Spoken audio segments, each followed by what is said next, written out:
a lot of the laws of the land are from the Bible. I mean, that kicked it off. I mean, there was laws before, obviously, and there were different gods before this one was invented.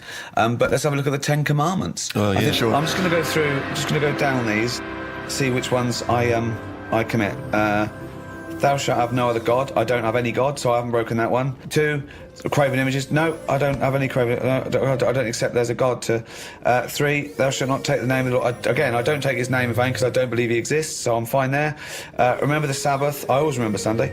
I know I've got a calendar and everything, so I haven't done that one. Honour thy father. Yeah, I do that. I've never committed adultery. Don't do that. Ever killed anyone? No, never killed anyone. Don't steal. I don't lie, and I don't covet. So I am an amazing Christian. Pretty clean. Yeah, you're a pretty clean living guy. Wow, there you go. Well, whereas I don't know, Karl, have you ever? What's your view? I still open like post that isn't for me. Why do you open other people's mail? But it's just a fella called Bruce who he's the bloke who used to own the flat before me, and I don't know. I started off and I thought, oh, should I pass it on? You know, because when people move, it's a lot of messing about tracking down where they've gone. So I thought, should I just leave them for a bit? And I collected some for a bit. And then there was one that sort of said, this is important on the front of it. So I thought, how important is it? So I opened it. What was it? Was it important? Not really. It was from a tattooist. What did they say? It was just something They about... said, "Oh, we used the AIDS needle on you. Yeah. Can you come in for a little test?" So I just started. I just kind of thought, oh, I'll start opening it, having a look, and it was weird because, do you know like how you get fed up of being yourself? No, but go on. Well, I'm intrigued. Of course. No, you can just have days where you're like, I wish I was going Brad on? Pitt, yeah. Well, you know, and Bruce Willis in your case, well, isn't it? Well, this bloke was Bruce, so I just go, oh, let's see what, you know, if I was Bruce, Yeah. would I be happier being him? Do you know, like how I've said to you before, you never know if you don't feel well because they can't put you in someone else's body to sort of compare. So I think, well, would I enjoy being Bruce more? Sure. And what have you gleaned from Bruce? He's got a tattoo. We know that. There wasn't that much. It was mainly busy at Christmas. A lot of Christmas cards, which were good because I didn't get that many. Yeah. So you put up his Christmas. You put up his Christmas cards. You had Christmas cards hanging in your flat to have a lovely Christmas, Bruce. Auntie Jean. That's crazy. Well, hang on a minute, because when you put them on your mantelpiece or your shelf or whatever, you're not looking at them every day. It's just a picture of Father Christmas. It doesn't matter who it's to or from. But why have them up at all? Well, why not just buy some make blank... it a bit Christmassy. You can just buy some blank cards and put them up. Use them every No year. point, I have to. Bruce has got a lot of friends. It was more awkward, right? Because the bloke downstairs, because I used to always collect the stuff for Bruce, I got talking to a bloke who's in the same block, and like he used to see me picking stuff up for Bruce. He'd always say, you know, all right, Bruce. No. And you've never told him that you're not Bruce? Well, no point. I have a fascinating tale to tell you, Karl. I think you'll be intrigued. When I do junkets for films in America, I was assigned a security, and I've had security before. I often have security. They just sort of get you in and out of the car, and usually just to control sort of autograph hunters and things. But this time I was given a security, and he came in a suit. He was about 30. He looked quite unassuming. I thought he was from just a security firm. It turned out that he was actually LAPD, who was doing this for celebrities because he earned more money. And then I found out he had a gun. He said, I can't come in the airport with you, I can't take my gun.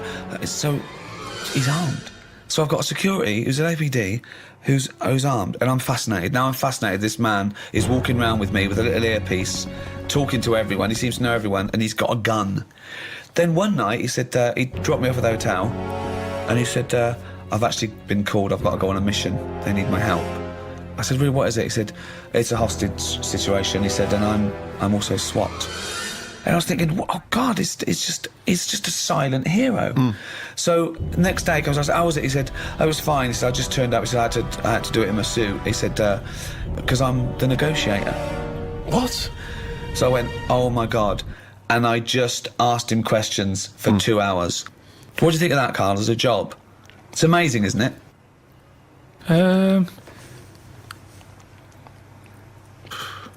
Yeah, I mean, once you've done one, though, it's like any job, isn't it, I suppose? Yeah. Once you've done one. Yeah, Not impressed? Boring. Yeah, No, it's good. Could you and, do it? Do you reckon you could do it? Do you reckon you could negotiate someone out of a hostage situation? Well, I With your think in one of dulcet them tones? things, there's nothing you can do. It's like, it doesn't matter if it goes wrong, because Well, you it does. did your bit. No, it's like being a vet, isn't it? Not really. Not really, because that's what No, it is. What I mean is, you're expected to make the little kitten live. No. There's loads of it. Because I was saying, so he says, I need a car by 5 o'clock, or I'm going to kill someone. He then makes sure that he doesn't kill anyone, but he makes sure that car doesn't come till 5:15. But he's not bothered, is he? If He it's is 15 bothered. minutes late. He is, because he really takes a bit. He empathises with these guys, and he says, "No, you've got to understand." No, He but the says- fella in the house with the gun, yeah, he's not going anywhere. 15 minutes either side doesn't matter. Why is he in a rush? I don't think Carl's getting how Not sure he important, how is. No, amazing. not he sure is. you said Yeah. they make the car 15 minutes late. Yeah. He's getting his car. That Yeah. bloke's not in a rush. He's never going to get in the car, is he? He has to get in their head. But to do that, he says that he has to empathise with them to a certain extent. He has to understand why they're doing it, to talk to them and go, Yeah, you've had a bad day. That would send anyone. but he has to get their trust. Carl, try and talk me out. You think it's that easy? Right, I've got a hostage situation, right? They go, there's only one person we can ask for. Get me Karl Pilkington. The police know that you're their top man, and there's a guy in here, he's got a gun, he's got a hostage, okay? He's just done a crime. They don't know what to do, okay? Right. You turn up. What's your first question to the... I'm talking to you. Well, no, you got to Right, assess... I'd say right. I think there's a saying, actually. You say, where's brass? Right? Right. I found that out. I heard that. I overheard that. What's that? It was something... You're wasting time. Who's that bull cunt that's just turned up? I'm gonna fucking kill it. Right, where's brass? What does it mean? I heard it at school when they... I don't know what the fuck you're talking about. Just you. It means... I heard someone use it on the... Well, I don't know what the fuck it means. It All I means know- the top person Right. of the police who are around at the moment. Yeah, well, in short, I'm the fucking top brass here. I've got a fucking gun against this kid's head. Who the fuck are you, bald little shithead? Where's my car? What car? I've asked for a car. Where's my fucking car? Am I talking to you now, am I? Yes, you are. Are you the negotiator? Yeah. Right. Get me a fucking car. Where do you want to go? Oh, I'm fucking sore from showing. Throw a phone through the window so I can talk to you over the phone. No. All right, in a minute. Don't ever fucking say no to me. In a minute, I said. Okay. Right, the clock's going. Where's this fucking Right, phone? listen, I've got a just sore hang on a throat. minute. Why are you putting the phone through, you dopey cunt? You want to talk to him? Because I don't want to give you a phone straight away. You said you've got to delay him. No, you've got to talk to them. You shouldn't even demand a phone. You should make sure you've got a phone, you dopey twat. Give him a phone. Right, thanks. All right, how's it going? That's better. Right. Right. Who are you, by the way? Who are you? Bruce. I can't give you them details. Well, you can, because I've got to trust you, dopey sod. Are you police, or just some fucking cunt walking by? I'm a policeman. Right, I don't trust policemen. No, but I'm a bit higher than that. So listen. Oh, don't you tell me I'm laying down the law here. I'm going to shoot someone unless I get a fast car. I've done a robbery. It's all gone wrong. You're after now, but I want a car to the airport. I want a plane standing by. You don't know me, but I do this a lot. Right? And I can tell you that it never works out right. Do you know anyone who's done what you're doing and is now living a happy life? Well, I don't care. I don't care about living anyway. I don't care about living out. I don't care if this goes wrong, because I'm going to shoot the hostage. What's your problem? I'm just... So you've got the wrong attitude, mate. I think you've got the wrong attitude here. No, but this is... to be honest with you, this was my last week. Why are you telling him that? Because I want to bring him down to my level. Right. What's that got to do with it?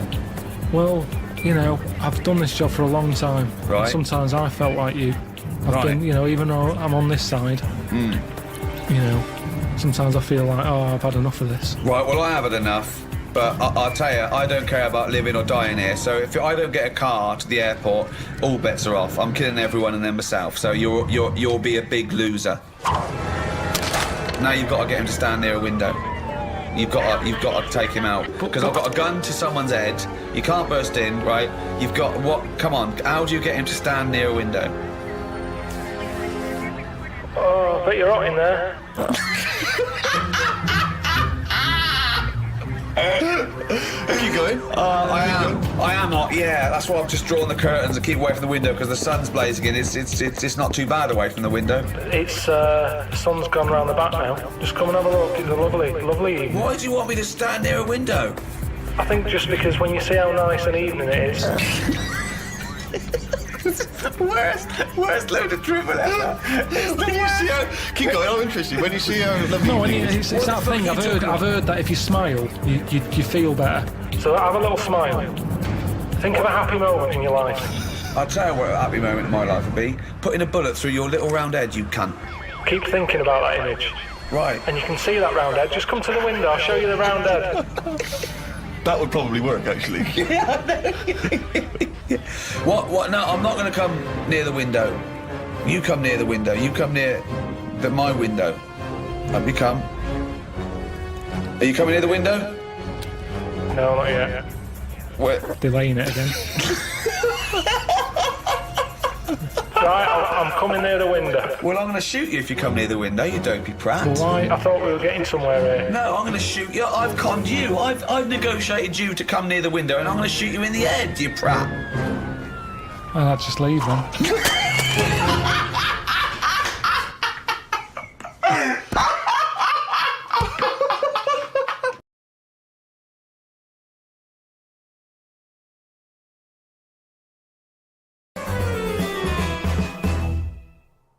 The number of times I find a theory that he said in gobbledygook, but it's true.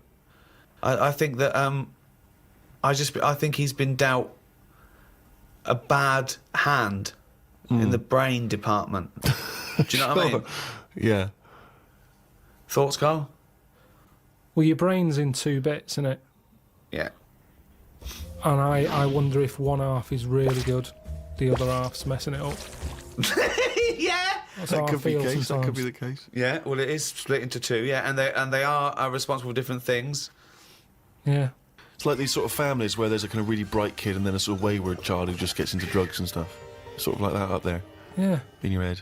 Because you have quite sort of out there nebulous thoughts, and you've got a lot of common sense, haven't you? And just having that that other sense of like, this is dodgy. What spider sense? Just that sense where you just go, I don't know why, but something's telling me we shouldn't be here. When you go, all right, let's go. And you move from it, and you don't know what that is. Yeah. You don't know what's decided that. You know, it's like when you're lost. A part of my brain's got me lost, but then there's another bit that I don't know what it is where they go left. And you do, and then you go, remember that time when you called me and I said I don't know where I am, and I couldn't concentrate. Think of that! I called him. I went, Carl, what are you doing? I don't know where I am. What do you mean you didn't know where you were? What you? I got lost. I What, went in London wandering. you got yeah, lost? Yeah. And I went wandering, and then you know, I It's was when like, he first moved into his new place. He was walking back from his old place to his new place, and he didn't know where he was. He How tried can to you take a ever short. really get lost in London though? I'm just it's a cabbie. well, yeah, I don't want to do that because you feel bad pulling one over and then saying, where am I? Yeah, they don't appreciate that, do they? But I found my way back, didn't I? Yeah. But you told me 20 one minutes. time that you much prefer getting lost. You love wandering around and getting lost. You Yeah, said that's much better. go- Yeah, around it the was a cold cul-de-sac. day. It was a cold day. I just wanted to be at home. I had things to do. There's a time and place to be lost. Well, go on. Well, a place What's you the don't place? know. What's and the place to be lost? Somewhere you don't know. Right, good. Okay, And the specific. time? The time. Time when you're not in a rush. Right. But that time I was in a rush. And I was And- cold. So a typical argument in your head is what? I'm lost. I'll do one side of the brain, you do the other side of the brain, okay, in your head, okay? Carl, What? this isn't where we should be. You want to go home, didn't you? This isn't your house, because it's a field. You live in a house, don't you? Why are we standing in a field? This isn't your house. You're meant to go home, but you've walked into a field. No, but that wouldn't. I've never been that lost. When I'm walking across a field, at the edge of the field, I'd go, hang on a minute, this isn't right. I wouldn't get in the middle. I wouldn't go that far. I'd go, right, I definitely shouldn't be here. You did once. You were in the middle of a field and your dad had to rescue you Yeah, and carry you that's when through I was the a kid because I was reading as I was walking. That's,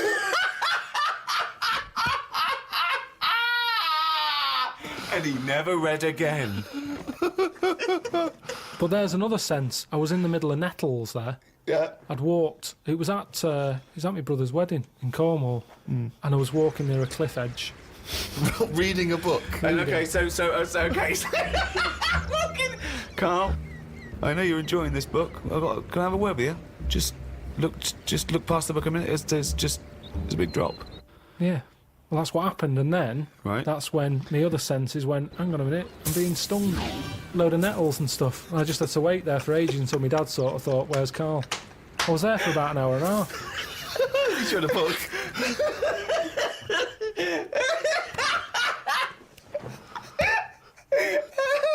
Fuck me like a cartoon. But why are you wandering off reading a book when it's your brother's wedding? No, this was like, we were in, I think it was St Ives in Cornwall. Yeah. Yeah. It was in St Ives. And just, you know, it was a nice day and that. There was no telly in the place. It was a horrible house. It was haunted, actually. No, honestly. No, not honestly. It wasn't haunted. There's no such thing as ghosts. So you saying honestly it was haunted means fuck all. It's the weirdest place and weirdest sensation I've ever had. I spoke to a woman called Mrs. Battersby, Right. who sat on my bed keeping me up all night. My mum came up, she said, you look shattered. I said, yeah, I haven't had a kip all night. She said, why? I said, I've been talking to Mrs. Battersby. She said, who's that? I said, no, some old woman. Now, I can't remember it now, but that's what I did then. And then, Sorry. So Mrs. Battersby didn't exist. Is that what you're saying? She was the ghost. yeah. Wasn't the landlady. No, there's no landlady. It's a big house, about 12 bedrooms in it. Right. Dead cheap to stay there because it was a wreck. My Were mum you and dad ill? went out Were you one ill? night. Did you have flu at the No, time? I had nothing like that. I just... So you were sitting up, but you were awake, and you were having a conversation with Mrs. Battersby. What did she look like? I can't remember. I can't even remember having the chat now. Right, But so- at the time, I was like, oh, she just doesn't shut up.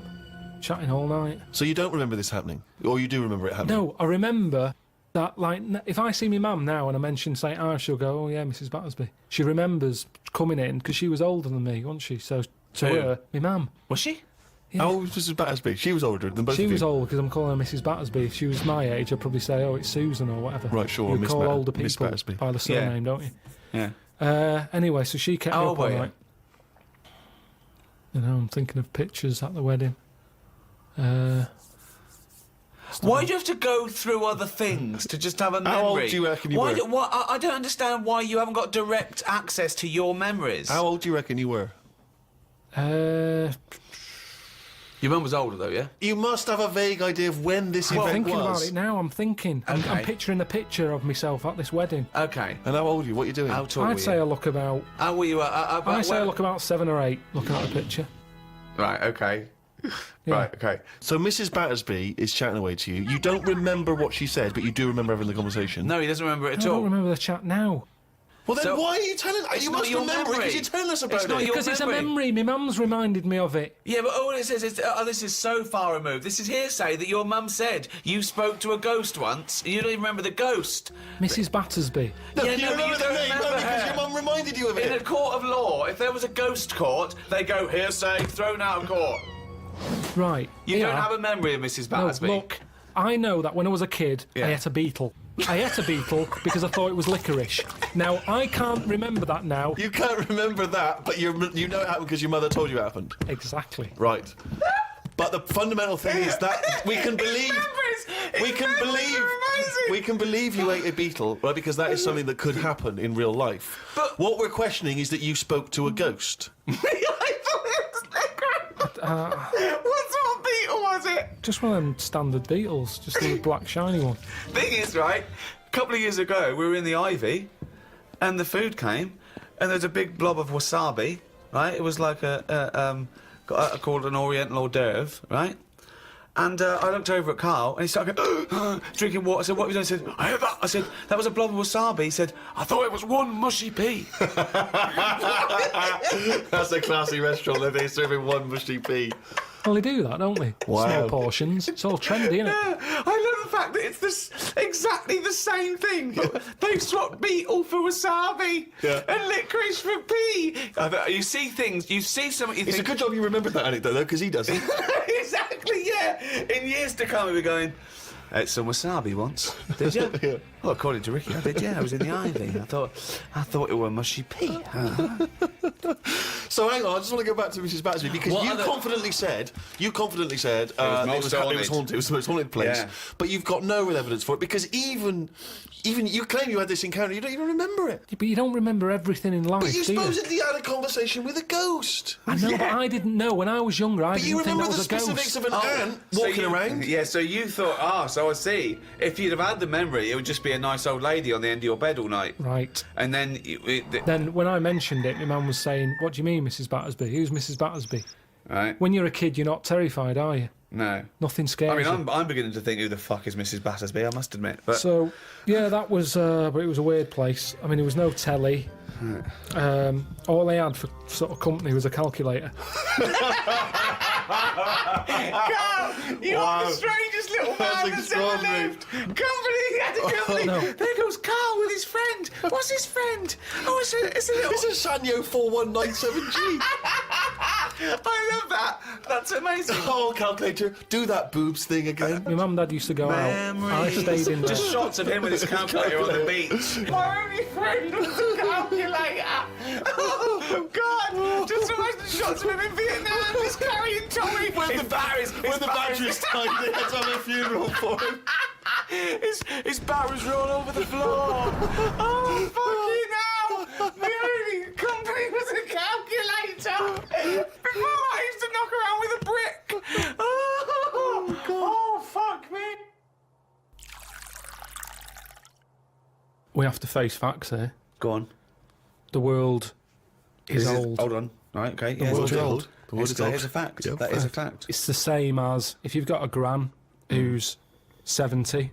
Yeah. There's not much you can do for her. You can say you're warm, but at the end of the day, she's still going to be shitting her pants. She's still going to be, forgetting things Right. and all the rest of it. And you might be taking care of her, but at the end of the day, the good days are gone. Right. Yeah. So, in a way, like the world, it's got to a point that it's old. And yeah, we can say turn the tap off, turn the lights off, close the windows, stop letting heat out. The earth, metaphorically, is shitting its pants. We are not the same as the first man that nature made. No. No, we're not, no. And that's where we went wrong. And if we didn't interfere at that point, we might have been more suited to the conditions now. Auntie Nora, Right. I'm cold. She doesn't want double glazing. Why not? Just because she's worried that when people come round and sort of knock on the door, she won't hear them because it's all sort of double glazed. But they're knocking on the door. No, but she said that she didn't like a bell. It makes her jump too much. Well, That's how that went. how do they get in now? Well, it's the thin door and thin glass. You hear it. It's not like soundproof like double glazing is. What, so they have to knock They on knock the... like that on the door, and she can hear that because But it's why like are a they going wooden to double door. glaze the door? Is it a glass door? No, they want to put that PVC door in with Hang the on, so thicker glass. she's scared by... You don't want a doorbell because that alarms her, but the knocking is fine. The knocking's fine because you get to know knocks. Why don't they have a bell that when you press it, it makes that noise? Because they haven't done that yet. well, Maybe yeah, that's an idea. you could do a sample of a... like that. So when they press the doorbell, she hears... That's easy, that's done. You could sort that out for her. Well, I don't want to start getting dragged into it because... Why don't you make Auntie Nora a bell that knocks? Well, it could be done. But the fact of the matter is, it isn't, and that's why she didn't want double glazing. But why don't you tell her, say, Auntie Nora, have double glazing, be warm, be safe. Hear the knock. Hear the knock of the bell on the doubly door. Auntie Nora, hear the knock of the bell on the doubly door. She could fart until she's blue in the face. No one will be able to hear. But look, No one will be able to smell it. but this No is double it. glazing. This It's is tremendous. it. This is it, though, isn't it? She wouldn't be around now if it wasn't for people interfering, coming up with tablets, making weak people live longer. Right. You're annoyed at that. You're I annoyed. love it. He's such a fascist, isn't he? Auntie Yeah. Nora, a weak person who has been allowed Yeah. to live. Yeah. No, but Eugenics is where you'd be happier. but don't you see what I'm saying, though? The way the world... We've changed more than the world has. We can't handle anything now, can we? Look at it, like I say, a bit of snow, a bit of cold, everything comes to a standstill. Yeah. Oh, I can't go out, it's dangerous, you'll slip over, people having time off work. Yeah. What would you do, right? If you run a business, right, your business could go under, right? It snows a bit. You got 10 employees, you're paying them well, and they go, I can't come in today, Carl. A bit icy. I'll do it, okay? Right, they're snowed in, right? You're running the business. What are you running? It's a, let's not, I'm not going to big myself up. It's just it's a factory. It's U-bends. I make U-bends. U-bends for... Toilet. So you run a... Okay, right, okay. So, you pay them all right, don't you? I'd say most of them are on above average. So you're there. What time do you get in? About 9:15. 9:15, waiting for them to come in at 9, yeah? Yeah. Okay, right, it's snowing. It's a bit snowy. You got there. It took you a bit while. You'd set off early, did you? Or? Gave myself a bit more time because I had to put the heating on the car. Okay, ring, ring. Ring, ring. Hello, KP Plumbing. Oh, is that Miss Pilkington? Yeah, it is, yeah. Who's that? Oh, it's Sheila. Listen. Sheila, shouldn't you be here by now? Yeah, no, I was going to set off. We'll set off now. Stop wasting time. We've got a big order on. No, I know. We're all on a bonus here if we get this done. I'll see you in 10 minutes, shall I? I can't make it. What? I can't make it. Why not? The car won't start and it's slippy on the drive. I just can't get out. Get the transport. I'll see you in... I'll give you 20 minutes, all right? Don't worry about it. Thanks for calling. I'll see you in a bit. I'm also scared of the ice. I'm scared of the ice. I'm not gonna come in today. It's dangerous. So what are you going to do? Well, I'm gonna wait until the ice and snow goes away and then I'm gonna come in. But they're predicting it's going to be about 2 weeks before they clear all this. I can't really travel in this. It's a bit dangerous. Well, I'll tell you what. You stay at home. I'll replace you. Because I need someone to come in with that big order. What, you're firing me because I can't get into work with this... Well, I got into work, Sheila. Yeah, I know, but you don't live with me, do you? If you did live with me, then you'd probably see how... It was bad where I was as well. Yeah, I'm here. Do you know how bad it is here? When you come round and have a look how bad it is here, you drive I'm my... not coming Tell you round what, here. you come round and drive my fucking car because I'm snowed in, you fucking calling me a cunt. And I'll tell you, if you fire me, I'll take you to a tribunal, you bald-headed wanker. Right, you're fired anyway for that. You're in fucking trouble then. Right then, see ya. Right, and then she's done with. She's weak anyway. Ring, ring. Ring, ring. KP Plumbing. Hiya, is that, Miss Pilkington? Yeah, it is, yeah. Hi, it's Bob here. Bob. Yeah, bit of trouble. In my area, it's absolutely snowed. It's impossible. No one's getting out. I live near Sheila. Bob, by the way. listen, Sheila's just been on. She's saying she can't get in either. She can't. I've just seen her out there trying to dig her car out, and she's hurt her back. She's really tried hard to get to work, but she can't do it because she's not very rich and her car doesn't work. She hasn't got the right tyres, and there's no public transport. They've cancelled those. Wrong snow on this country. I'm not going to make it in today, son. So I'll see you tomorrow, right, boy? Well, no, you're saying you'll see me tomorrow. Yeah. But you'll probably call up tomorrow with the same thing. Well, only if it's snowing still. Now, listen, it might not have I can't run a business like this, Bob. Yeah, it's not my fault, is it really? So go round to Sheila's and like slag me off if you want. But I'll tell you what, you're not coming back here. Fuck off. One chance. Give them one chance. Oh. Well, you didn't even give him one chance. No, because they've done it before.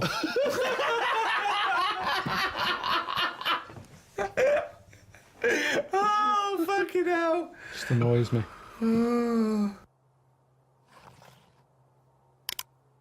Oh, chimpanzee, that is only gone and written it down. The jingle there to announce yet another reading from Karl Pilkington's diary. My mum called me to ask me to look in some of the magazine shops in London for a magazine that she can't find. It's called UFO Data. I said, I ain't heard of it. She said she's seen an advert for it in one of her ghost magazines. I love the fact that she can't even find the magazine about unidentified flying objects. Yeah. So we get a clue She there. thinks, I think I saw something, but I don't know whether it was a magazine or not. So we get a clue there as to why you give any credence to this crap. Yeah, well, it's, I mean... Mama Pilkington's into the same shit. There's a lot of space out there, isn't there?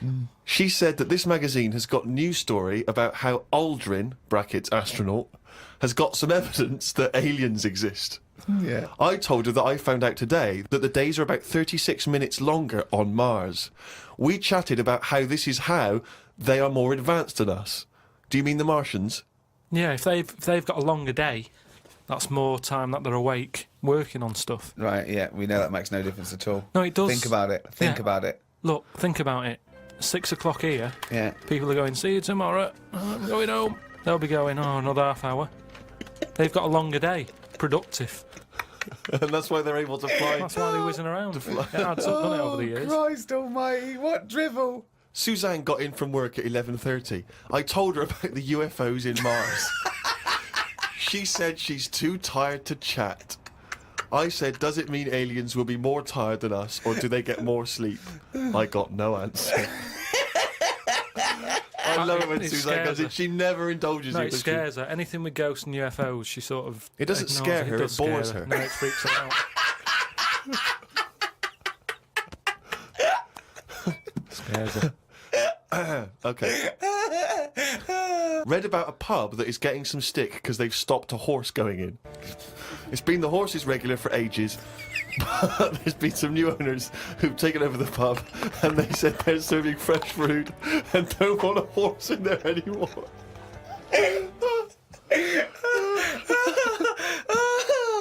Oh, God.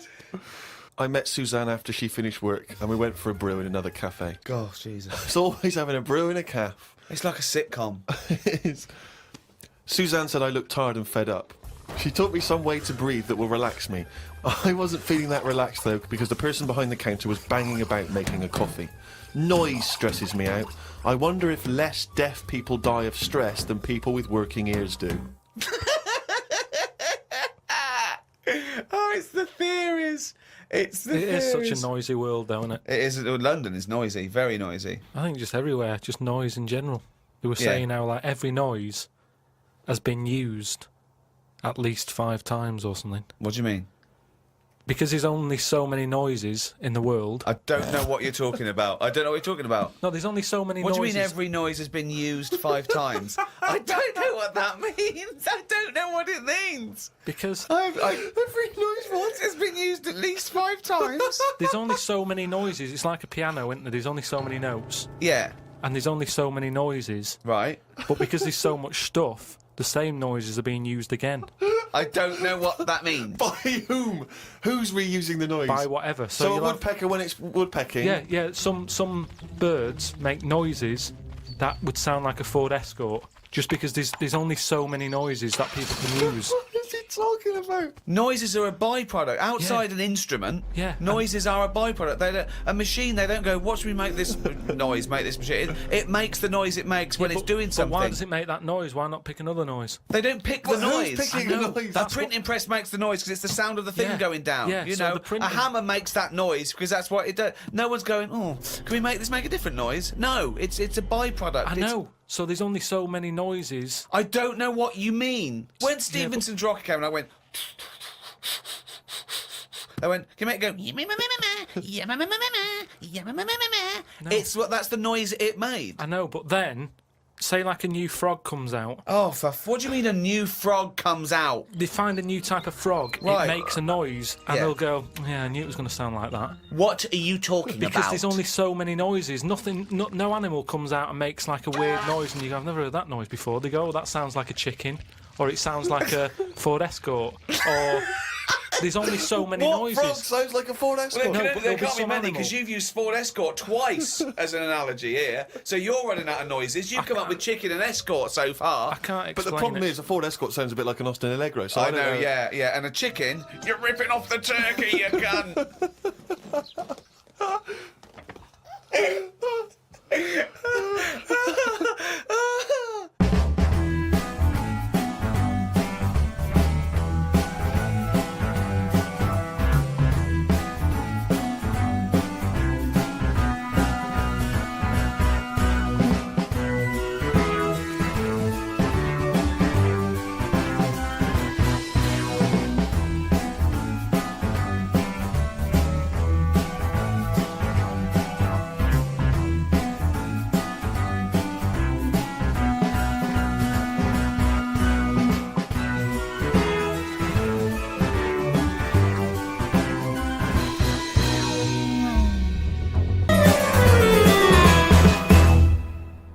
Well, Carl, you are officially a published author, and a copy will go in the British Library. Well, they have to take every rubbish. I think it'll go in the British Library lavatory. From what I understand, it'll be in there with like a collection of like novelty postcards and maybe a Viz compendium.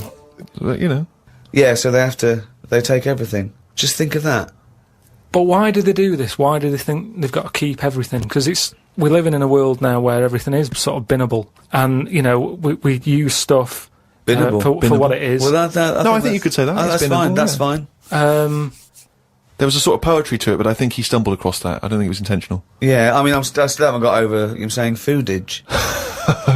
Do you know what I mean, though? That the world's changed, so why is that rule still hanging around when... Well, it's not a rule. I mean, it's not a rule that, the country's going to, live and die by. It's just that it is seen as a repository for knowledge, for information. And I don't believe any old Joe can wander in there and get one of these books. I think you have to either be a scholar. I think maybe it's open for a brief window for students, but you couldn't just wander in there and see your own book, Carl. There are some books that they have to turn the page for you in gloves, so the amino acids. I'd hate that. With yours, it won't matter. They just go, it's over there, or they throw it to you. No, it's just that or they thing slide it along the floor. They say, I can't give it to you, Carl, because it's propping up this desk. Yeah, they kick it to you and say, put it in the bog when you're finished with it. It's just that thing of being timed, though. I hate it when people go, "Oh, have you read this?" And then I can't read it properly because they're thinking I'm taking ages here. Do you know what I mean? So I have to scan read it. And I go, "Oh, it's good, that." And they go, "What do you think?" And I go, "Oh, about what?" So I'd hate the fact that someone stood there with gloves on, because that isn't normal, relaxing sort of reading, is it? But it's not, you don't go in to read the Doomsday Book, let's say, in order to just have a relaxing read. You're going in there to study They're it, historically. as I say, they're professors and scholars and scientists and historians. They don't wander in because it's raining and they go, what's a good read? There's not a man wearing white gloves turning the pages of the latest Jackie Collins. No, exactly. Do you have heat? Watching your lips move as you read to see if you should turn the next page. I suppose I shouldn't really feel guilty, because at the end of the day, right, I mean, people always rave about Shakespeare, saying, "Oh, yeah, his work was good." But Brilliant. at the same He'll time... probably put that on the book when he brings another one out. He'll put your review on it. Oh, that was good. Karl Pilkington. But At the same time, like, some people will have a go. I'm ready for people having a go, like that Wendy did about my little films I made. It's her opinion. So and she slammed Carl. no, well, each to their own and that. And, if everyone liked the same thing, I don't know what we'd do, right? Sure. You don't know anything. So all I'm saying is, everybody raves about Shakespeare, when, if you properly looked at what he did, he invented a lot of swearing words, right? Effing and jeffing and that. Now, That was one of his. Well, it's Effin' and Jeffin' and Effin' and Jeffin' Part 2. But all I'm saying is, for some reason, when things are brought out years ago, people say they're good even though they're not, is what I mean. When I was watching that documentary about the real Indiana Jones, Brilliant. they dug out some rocks with drawings on, and they were like, "Oh, don't damage them, don't mark the paint," and it's like, it's rubbish. It was like a stick fella with a yak. And now, if that was found now, or if a kid showed me that, I'd go, "Hey, it's not that good."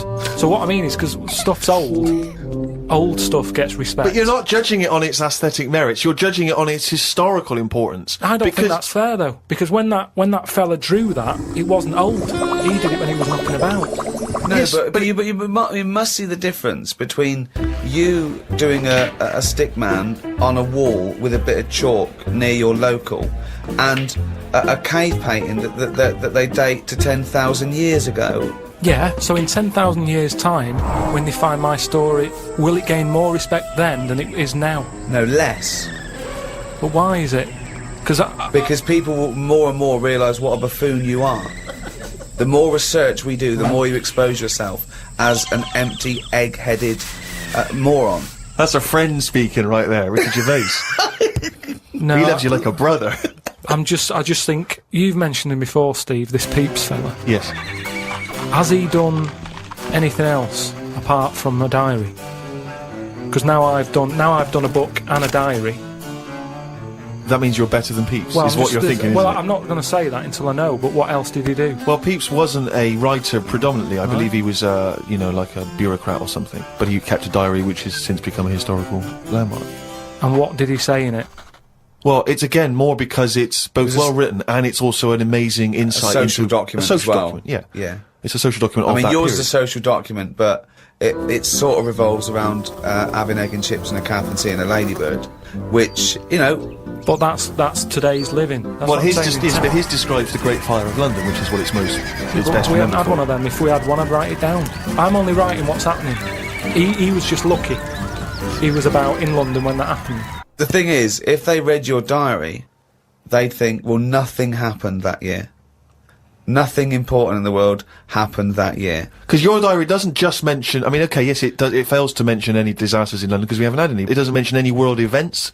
It doesn't mention wars in Iraq, But I don't terrorism. need It doesn't to mention now. anything. But that's all being wrote about anyway. If you're saying there's a museum that's keeping everything, there's loads of other books for that. Who's looking at the fella whose skulls fell off? What? We see. It's interesting, isn't it? A fella's skull has fell off. What do you mean? His skull has fell off? It's something to do with circulation. But what do you mean his skull fell Well, off? it's in the diary. We But might how look can a at the diary. skull fall off? Because it's surrounded by tissue and it's got a brain. How can just his skull? How can it detach itself from all the stuff surrounding He it? mislaid all his dreams. But all I'm saying is that's not getting a look in. No, because it's not significant or probably true. Carl, you have the same concepts that you worked out and decided that were true at about 10, I think. I look at life like a Box big of chocolates? book, like a big book. Right, okay, yeah. Right? And you know, sometimes you get halfway through it and you go, even though I've been enjoying it, I've had enough. Give us another book. No. Your metaphor, analogy, whatever you're trying to create there, falls down with "let's have another book." Yeah. No. You can either opt out of life or stick with it till the end. You can't go be someone else now. You can't do that. I know you think you can, and I think in your world you can, you possibly be injected into an old woman's head when you've had enough and you come out a little baby. What I mean is, at the moment, my life, I'm going to live to 74, 75, right? Okay, right. So yeah, I'm probably on page, what am I on? A book that's got about 200... This is painful, Steve. This is really painful. Carry on. I'm on, I say if my book's got 300 pages in it. Yeah. Few pictures and that. It's a picture book. That's the great thing about Carl's life. It's a book for children. It's a pop-up book, and it just every page he pops in, he goes. All right. I'm probably on like page about 170. Yeah. He's going to die at 74. He's reading a book with a few pictures in with 300 pages, and he's on 170. Go on then. So, right, if the book was too thick, right, and there was loads more pages Let me tell you, left, this book is way too thick. If the book was more thick, yeah. The book could not be thicker. if there was loads more pages left, I'd go, I can't be bothered reading on. Right. Okay, let him finish the He must have analogy. known that when he saw the book. You don't. Got to finish this analogy, Right. otherwise we're going to be here all night. Listen, he must have known how many pages there were when he got the book out of the library. Yeah, but the way they write books, they're painting pictures more at the beginning, you're going, this is good. And then it gets a bit boring as it goes on, doesn't it? Okay, well that works. So you're saying that you were young. No, it doesn't work. Well, Well, no, you just well, accepted no. that that's what all books are like. No, but there's a little bit of poetry in that, because he's actually saying that when he was young, his whole life was ahead of him. He couldn't wait the whole world, the promise that he was given of this world, and now he's a bit jaded and he's more cynical, and he realises that the world hasn't got as much to offer him as he thought it was. Is that what you meant? Yeah. Liar. Actually, Carl, you like sayings, don't you? Got a list here of some of the sayings and phrases that Shakespeare made up, really. In a pickle was his. Yeah. And we know what in a pickle Yeah, we means. know what it means. It's a saying I'd never use. Because when you're in a pickle, it's not something that you would say. No, if you're captured and you're being tortured for information, Yeah. you wouldn't, and you get access to a phone, you wouldn't go, MI5, I'm in a pickle. You'd be screaming, going, You're taking my teeth now. While you've been talking about that, I just was looking on the computer at the Pun of the Day website. There's a couple that you might like. There was a sign on the lawn at a drug rehab centre that said, keep off the grass. Okay, now if the pun is the lowest form of wit, and let's face it, sarcasm isn't, sarcasm is up there compared to the pun, then the drug pun, I think, is one of the lowest of the low. Oh, people who congratulate themselves on getting drug references. Keep off the grass, will you? Grass, get it? Grass. You're smoking the grass, yeah. I think pun should be short for punch him in the mouth. Idioms are better. Go on then, what's an idiom? Is that a new word you made up? No, As in I Karl know. Pilkington's a complete idiom. I found out what it was because I thought, oh, I like them. What are they? Right. And it's like little sayings Yeah, that's right. that sum stuff up. Go on, give us an example of your favourite. Oh, can I just say one? Talking about sayings, Carl was getting fed up with something. He was fed up with not getting replies from something. He's having a hard time. And I went, oh, the worm has turned. He went, what? I went, the worm has turned. You've Stupid saying, isn't it? No, okay. Tell him why you think that's a stupid saying. Because how do you know when a worm's turned? Of all the creatures that you could flip over and know it's turned, why pick a worm? It's the worst thing they could have picked to express something turning. But you're turning literally. It means changing, doesn't it? Changing your attitude. A new broom, turning over a new leaf. Yeah, but things then are going to use be something that different now, and I'm changes. sick of it. Chameleon. No, but Chameleon is a brilliant thing to use for something to change. Chuck that in the sentence. There's nothing that you can link a worm to human life to. You're talking about something it's blind, isn't it? It's blind, deaf. Gay. It's got no features. Why is he having such a go at a worm? Just because it's a weird thing to use. Something that its arse is more. It does more than its head. That could be said of you, Karl, to be fair. Oh, chimpanzee's that? He's gone and written it down again. Just reading excerpts of Karl's diary. Went home and looked up Freud on the internet. Didn't find him that interesting, so looked at some other philosophers instead. Socrates, Aristotle. Lao Tzu from years ago came up with some good stuff. One, he who knows does not speak. He who speaks does not know. Not entirely true. To lead people, walk behind them. Yeah. And of course, the journey of 1,000 miles begins with one step. Yeah, good that. Maybe this is why people are at the start line spectating at the Commonwealth Games. Well, no, it's just that I've never understood why in Olympics and stuff like that. If you're going to watch, don't stand around the start line. Go to the end, where you see the winner. But because of that saying, it actually makes sense. When it's like, well, every step starts with a step or whatever. Say it again. Every race, you've got to start with a step. Yeah. If you want to stay at the start line, do. What does that mean? I'm just saying, if you're into, I wouldn't watch a race, right? Okay. But all I'm saying is, Right. if I was to watch a race, Yeah. I wouldn't hang about the start line because. Well, you just said you would. What did I? Yeah, you said that's the place to start because every race starts with a step. No, but I wouldn't normally. When I was on holiday, Yeah. Suzanne said there's a race going on down the road. Yeah. I'd go, well, let's go, keep going down the road and stand at the finish line. Okay, but now what have according you to got? Lazoo, Yeah. I'd say, well, hang on a minute. Every race starts with a single step. Yeah. How many people around the start line? Is there more room there? She goes, yeah. I'll go, let's go there then. It's less busy. Right. And what would you see there then? I'd see people starting the race, but I wouldn't be that impressed with them because I'd go, well, I don't know if any of these are any good. So would you start at the start or the end then? If it was down to me, I'd just probably stay at the finish line. Okay. So you wouldn't want to see the first step then. So what Not do you think of really. Lazoo now then? I preferred the leading people from behind. Okay. And what would you do to lead someone now then? Well, if you're behind, you don't have to take responsibility, do you? You can go, well, I didn't say anyway, you went there. That's not really leading them, though, is it? Yeah, because I've made them think. I've gone, they go, oh, I've just walked into a big hole. I'd go, oh, should have been looking where you're going. I haven't led them in that hole, but they've learnt a lesson, they won't go in a hole again. That was one of the greatest conversations I've ever been a part of.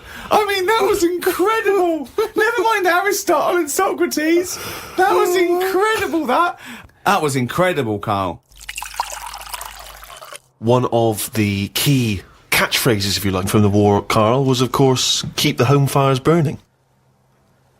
Is that like saying, you're away, but don't worry, when you come home, the house is warm?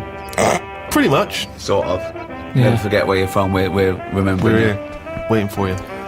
Yeah. Again, it doesn't say what it means. So there's you know, risking your life, and you're getting a letter from home saying we've got the heating on.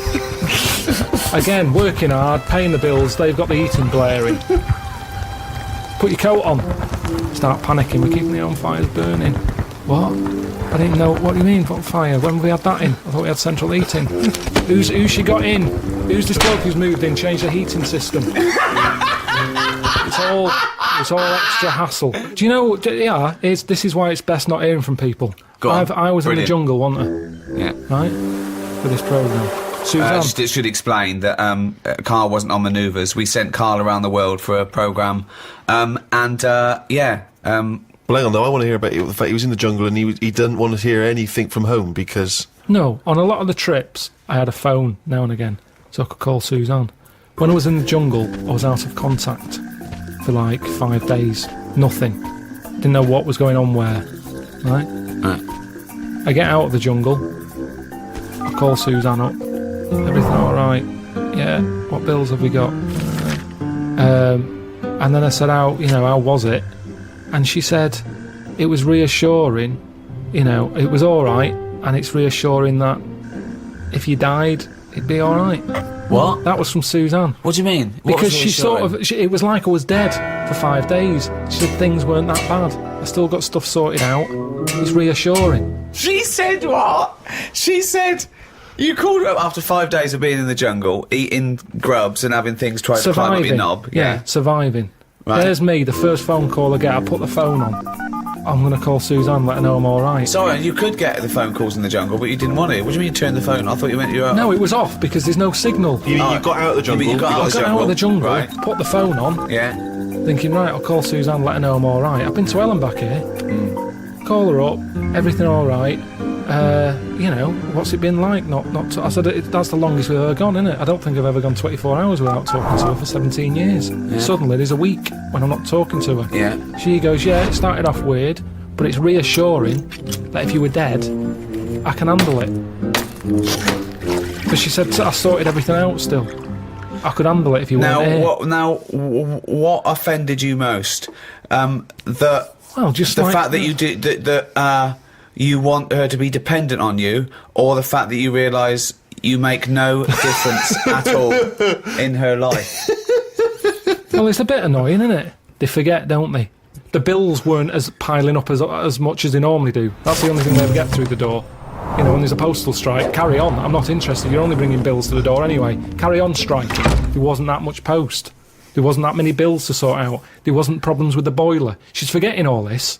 So I'd like to go back in the jungle, just as the boiler's the flame starts to flicker, and about to go out. Let's see you then. That's what I'd say to any soldiers listening to this before you leave home. Yeah. So just leave everything. Break a few things, don't pay the bills, and then go. And they'll miss you more. Yeah. Well, that's great advice to people overseas. Let me just reiterate that. Next time, when you come home, have a great time with your wife and kids. See your mum and dad and your family. But then, when you've just got to go back into active service, just smash the place and do shit everywhere. Thanks. Karl, what's your thoughts on poetry? I've never really been a fan of it. There's a surprise. It's sold in a bad light. It's a bit gay, isn't it? I mean, it depends what sort you're talking about, because maybe there's poetry out there that I haven't heard. There's some poetry gayer than others. Yeah. War poetry can't be gay, can it? That was people. I haven't heard. Go on. People fighting in the trenches and can't be gay. They weren't gay. They were writing to their sweetheart. I don't know his name. Might have been a bloke. I don't know. But so was it a sort of what sort of poem was it? Was it sort of a limerick, sort of a? No, it was. Well, there's famous ones, Wilfred Owen and Siegfried Sassoon, and they're very moving. They're about what usually happens is that they talk about why are we here. This is we've been sold a lie here, and they really started seeing war in a different light from their point of view in the trenches. Famously, some of them died soon after the. But I prefer a proper letter. No sort of crypticness. That's the problem with poems. Okay, so you'd have been disappointed to get Dulce et Decorum Est through the post, would you? You'd have just said, "What are you trying to say, mate? What's the weather like? When you're coming home? Did you get my socks? Well, yeah, sometimes life is a bit like that, and it's like, say what you mean. Right. Well, then you have just wiped all art off the face of the earth if you literally just say what you mean. No, I'm just saying in a letter. Say if I was a woman and my fella was fighting in a war. Right. What's your fella's name? Harry. Okay, so Harry, that's right. So when were you married?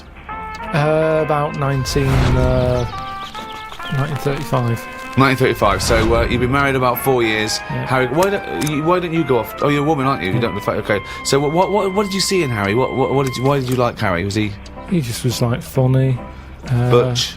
He wasn't that butch, but that didn't matter back then, did it? In the war. No. And you took everyone. But what did you say when Harry said to you?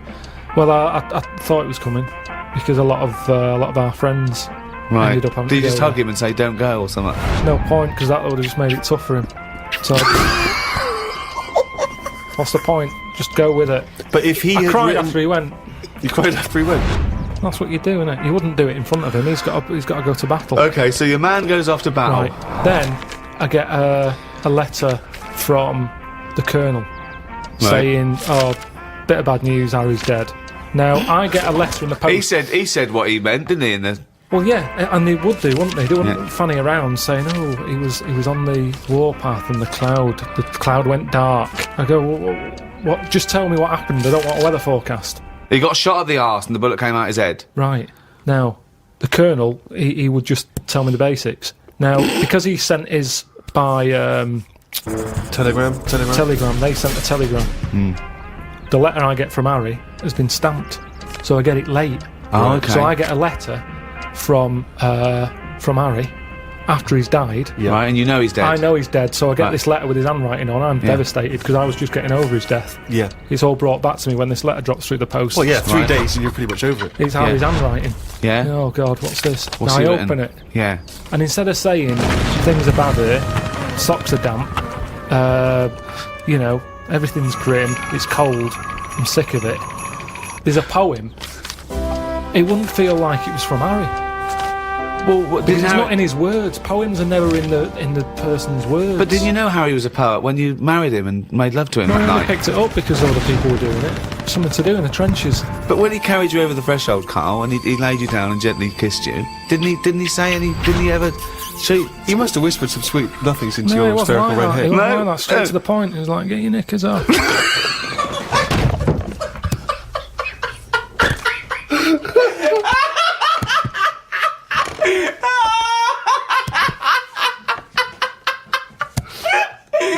That's one of the weirdest fucking scenarios I've ever heard. Why was the telegram coming before the letter? So specific. It wasn't like Harry. The fuck's Harry? Oh God.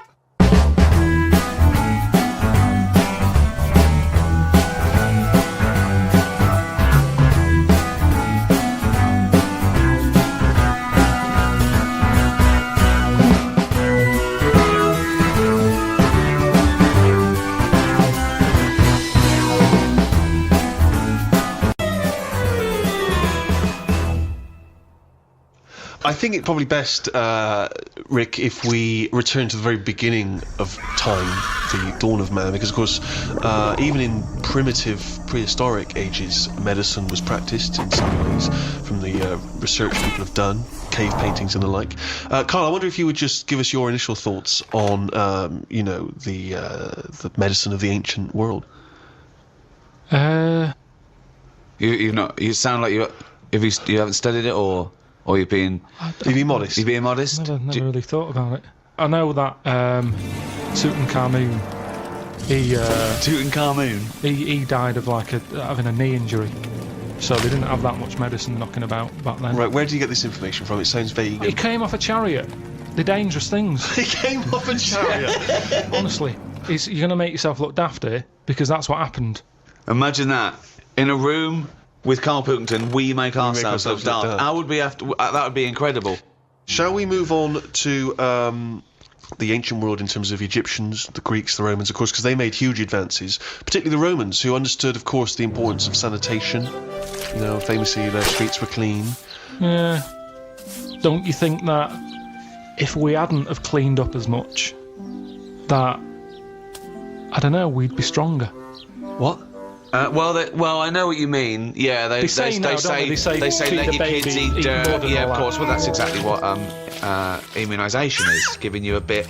Yeah, but of it's the gone disease. mental now. Whenever a baby's born, he's drugged out of his eyeballs. It's only about a week old. They're giving it all sorts of shots. Like what? Loads of stuff for whooping cough. Yeah, you don't want sugar whooping cough. lumps. Tutankhamun could have died of whooping No, cough. but did you give it loads of stuff?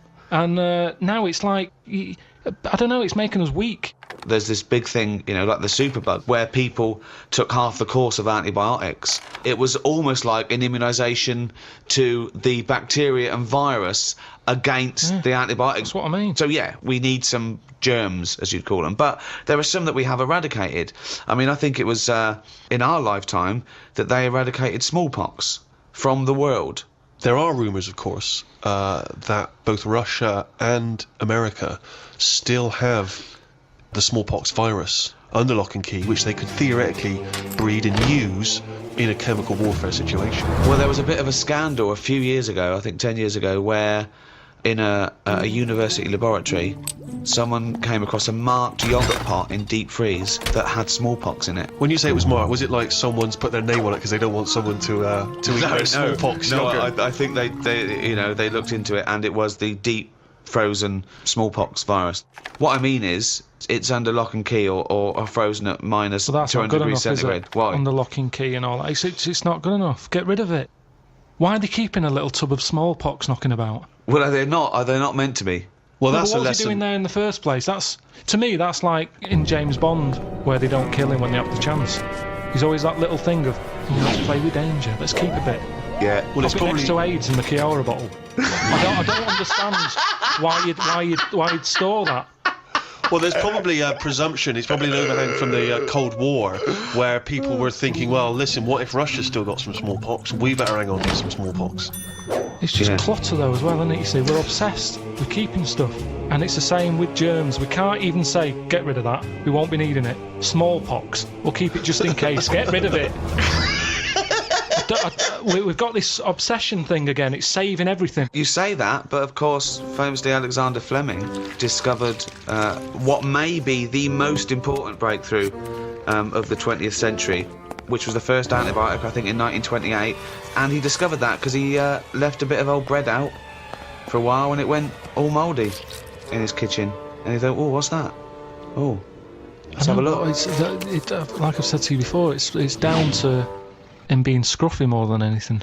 Well, not, It just seems like there's a lot of scruffy kitchens around. But think if his cleaner had come in and gone, oh, Mr. Fleming, you disgust me, you fucking filthy scruffy cunt. I'm going to throw all this bread away. He's going to go, Maud, what'd you do with that old bread I left out? It'd gone green, sir, so I chucked it away. Oh, Maud, you dopey fucking slut. You've just caused millions and millions of people to die. Keep out of my fucking kitchen. I know, but don't put it there. It's the same way smallpox in, So you're in a on Maud's yogurt side. pot. It's in a yogurt pot. Wow.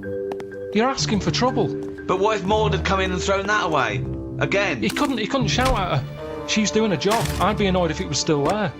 Yeah. Just don't put like yogurt pots with smallpox in the fridge. Yeah, I mean, that's but a starter. Yeah, but you were saying earlier, let's let babies eat mud, don't inject them. Yeah, but Let them crawl around a dirty floor, clean up the floor and know when to I die. did say that, but we've gone too far now. Babies are coming out mad. They can't handle anything now. Oh, he's got a runny nose. They're coming out all mardy. All Get ill. mardy? Yeah, they get ill easy. They're not tough babies anymore. We're ending up with a load of weak people who need looking after all the time. That costs a lot of money. And they can't do anything. They're useless. Now, that doesn't happen in other nature. If a little weak bird is born, you see Bill Oddie saying that won't last. He says that won't last a week. And he's right. You watch it and you say, oh, that third baby that came out, it died. And But he what's was your right. point, Carl, that modern My medicine, point- which can help people live to the age of 75, 80, that it shouldn't be doing that? It should just- let people just die off? Well, here's something, right? The estate that I grew up on, there's a woman there, Yeah. Scruffy Sandra. I like her already! Oh, It's great. It's so descriptive. Now- She had no chance, even if she cleaned up her act. Yeah. She'd come in looking like Pretty Woman. You go, all right, Scruffy.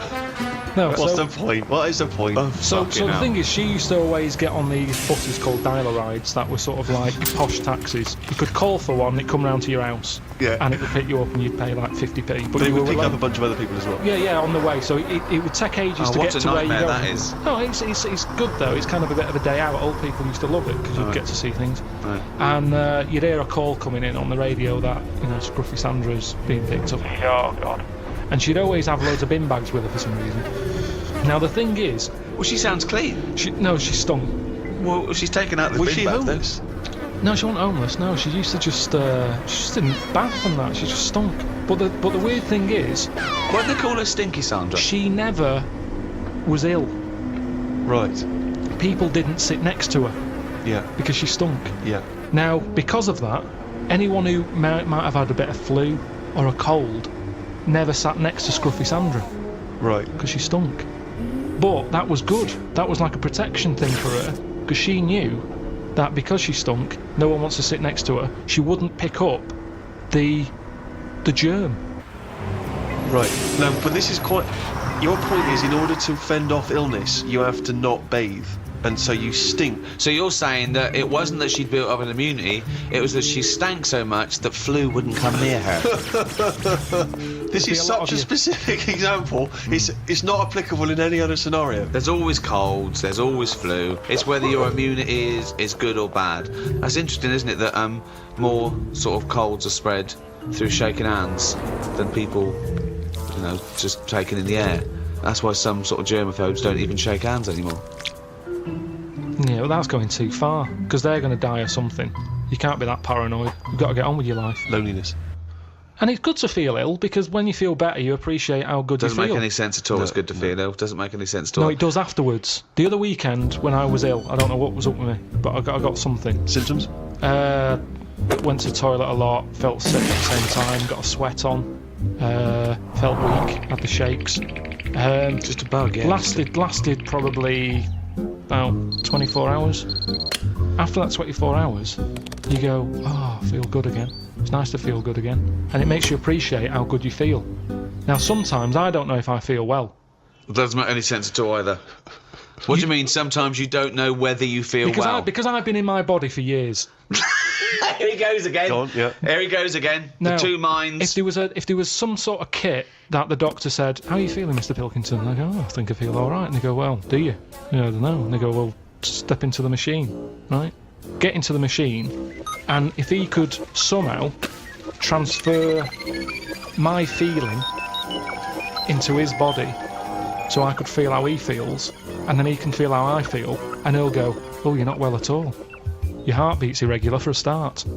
You're a maniac. This is. I No. don't know what's going on here. Because- Why don't 'cause you you just get used- accept that if you feel well, Because you don't know if you Hang feel on, let's well. get this machine built. Sorry, why are people bothering studying AIDS? We got to get this machine built. Listen, this machine could do a lot of good if they could do it. Why? Because some people, you hear about people who go, oh, I think I've got a bit of wind. Before you know it, they drop down dead. Right? Because they didn't know. They just, well, didn't Mr. Jones have a sweat on, Mrs. Jones, before? Oh, yeah, he did, but he always had a sweat on. Well, didn't it bother him? No, he was used to it. It happened for years. Why didn't you come in? Oh, So, he and felt what would all the right. machine do again? The machine would make my doctor Yeah. feel like me. So because there's too Mr. many ill Jones went to people. the doctor and said, oh, I've got a sweat on, right? Right, so he'd go, well, I'll tell you what, get in the machine. So Mr. Jones gets in the machine. Yeah. The doctor hits the button. Mr. Jones gets into the doctor. The doctor Right. goes, you have got a sweat on. I'm familiar with this because I had a fella in the other day with a similar thing. Take 3 of these. You are a mental case. I don't know what this is. Because- But why can't what- the what is doctor this- make that observation like a doctor Yeah, does? Why what can't is the this- doctor, using his knowledge, observe the I person tell with the you sweat why. on? I tell you This is why. like a scene from Ghost. This is like Patrick Swayze. Listen, when my nerves were short, Are they not short already? Have they extended since then? well, yeah, I just have to do stretches and just pull them about. Right. But when I had that, I'm not very good with words. Go on. So when I was going in saying, Doctor, my knee's aching, and he'd go, what sort of ache is it? I don't know. Yeah. I don't know.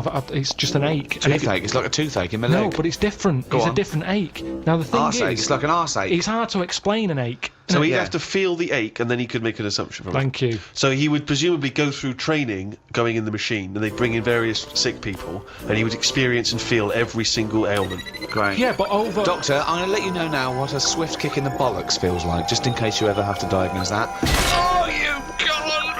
I can't remember that one. Yeah, but Doctor, now you're going to feel a spike up the arse. it's all about. Oh, I can't remember that one. Okay. No, Doctor- couldn't I just wait until the man comes in with a spike up the arse? No, we got to tell you so you know But when I you reckon feel I it. could assess it if he's coming, he's got the spike up his arse. I'd You've be able got to to tell. experience everything before someone comes in and gets into your body like Ghost, and you'll know what it is. Hey, listen, let's not dismiss this idea out of hand, of course, because you'll famously remember, Rick, that Karl had the idea of a man who can grow backwards. So he's born as an old man, and when he dies, he's a young baby. And with all ideas comes something. Einstein said that. He said if an idea isn't. Go on. Wait. wait, Just what let did him finish Einstein it. say? We've got an Einstein quote here. Yeah. This is a historic day. Karl, sorry, what were you saying? What did Albert Einstein say? He just said something along the lines of. Well, no. Give us the quote. Give us the No, quote. it doesn't matter about how he worded it. It's the point in hand. Well, I think it is. I think a quote. I think like all, any sort of poetic content of anything is exactly how it's worded. So just what did Einstein It's say not, exactly? no, it's not. No, it is. Yeah. Well, he said something along the lines of. Go on. An idea. If an idea isn't daft. Oh, start again. No, come on, let's hear it. No, because he started. He said if an idea isn't daft, it isn't worth thinking about. What?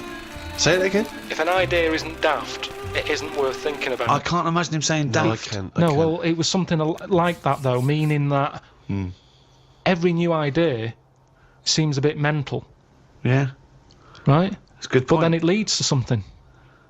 Well, I'm not sure that he. no, But no. I think if we were sat with Einstein now and you'd brought up the machine that allows doctors to feel, I don't think he'd be saying we should No. pursue that idea. There's some ideas that go, I think the Earth might be round. People go, oh, it is flat. And then there's people who stand in doorways covered in crucifixes with tinfoil on their head saying, Jesus is in my cock. Yeah. But Now, he's a mentalist. yes, but what I'm saying is, wouldn't you have said it was mental years ago when someone said, I'm going to make a machine so I can look inside your head? Years on, hello, get in the machine, we've got an MRI scanner.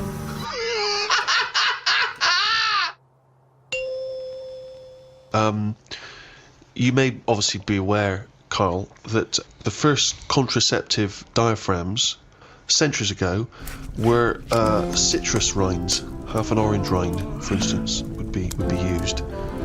I mean, more selfish men turned him inside out. I believe that's also still being used in parts of Manchester. For what? An orange. Just think of your head. And it worked. Well, we don't know at this juncture. I mean, maybe. I don't It know. works for contraception because women went, fuck off, what are you going to me with a fucking orange on your cock for, you don't cunt? But it could. I mean, again, it's that thing innit of we look at it now and we laugh, but look at what's happening. People now are always trying to get us to eat more fruit. I don't. Amazing. That's a way of getting. I thought for a minute he was going to say, I okay, know. so they start with, then they went from the orange rind to say a coconut shell. Yeah. That was too big, that didn't work. Run! Here comes Coconut John! No, don't put half a pineapple on your cock. That's insane. Yeah, that's mental. And then somewhere down the line, they finally got to contraception as we understand it. Is that? I thought that's where you're going, but no. Something about eating oranges is healthy No, for you. what I'm saying is, if you go into any well-known supermarket and you look at, say, some young kid who's had a kid, and you look at stuff in their shopping basket, they're not buying fruit. They're buying, burgers and chips. Turkey Twizzlers, Yeah, crisps and all that. No, but they love having it away. Get some fruit in. So they definitely have fruit in the house, which at the moment, a lot of kids don't have fruit in their house. That's why they're eating Turkey Twizzlers. But the mum loves having it away. So she would have loads of fruit in. So if she everyone's was, happy. If the she kids was are using eating an fruit. orange for contraception, she would also be giving the kids. Well, you wouldn't waste So half it. the orange she'd give to the kids, and half the orange she'd stick up her fanny. Yeah, a treat for everyone. Have a bit of fruit, and she's got what she wants. Whereas at the moment, what happens? A burger's not coming in helpful for anyone.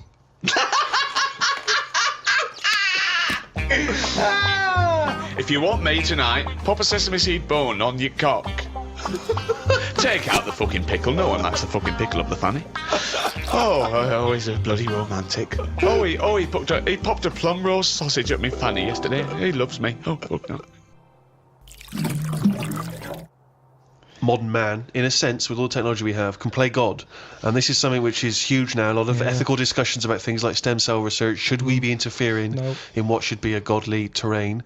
You say no straight away. Straight away, no. I think they're sort of like messing about now. I think that's the problem. We've got the tools and they like to use them. And that's what happens. I've got a sander for Christmas. And I can't wait to sand stuff. I can't even think of enough things that need sanding. But I want to use it. And Not scruffy sander. And that's the problem, innit? If you've got the tools, you can't have the tools and so pop them in the shed. Well, no, I don't want to use them. Got a new tool here. Right, sand the shed down. That's the problem, innit? All these, medical people. That's what happened in the Hulk, innit? Yeah, well, again, that's. I was just gonna say that is a work of fiction. The Hulk Yeah, but with all fiction, comes. the future. Yeah. So, Certainly in science fiction. But the problem is, this is what I say is the problem. Go on, no, this is a. Is it a quote from someone? Let's sum it up there. Carl, shoot me. People are living too long. That's not a summary yet. Sum it up. I have one more go. So, this is the real one. Yeah. It'll be something like, today's cure is tomorrow's headache.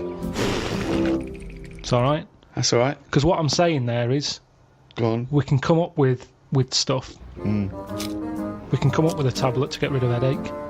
Tomorrow, your headache's gone. Your leg's hurting. So today's cure is actually tomorrow's leg ache. So today's cure is tomorrow's leg ache. Yeah, but ages ago I said to you, don't solve problems. Yeah. Because a problem solved is a problem caused. I'm gonna die. I'm gonna die. I don't remember that quote.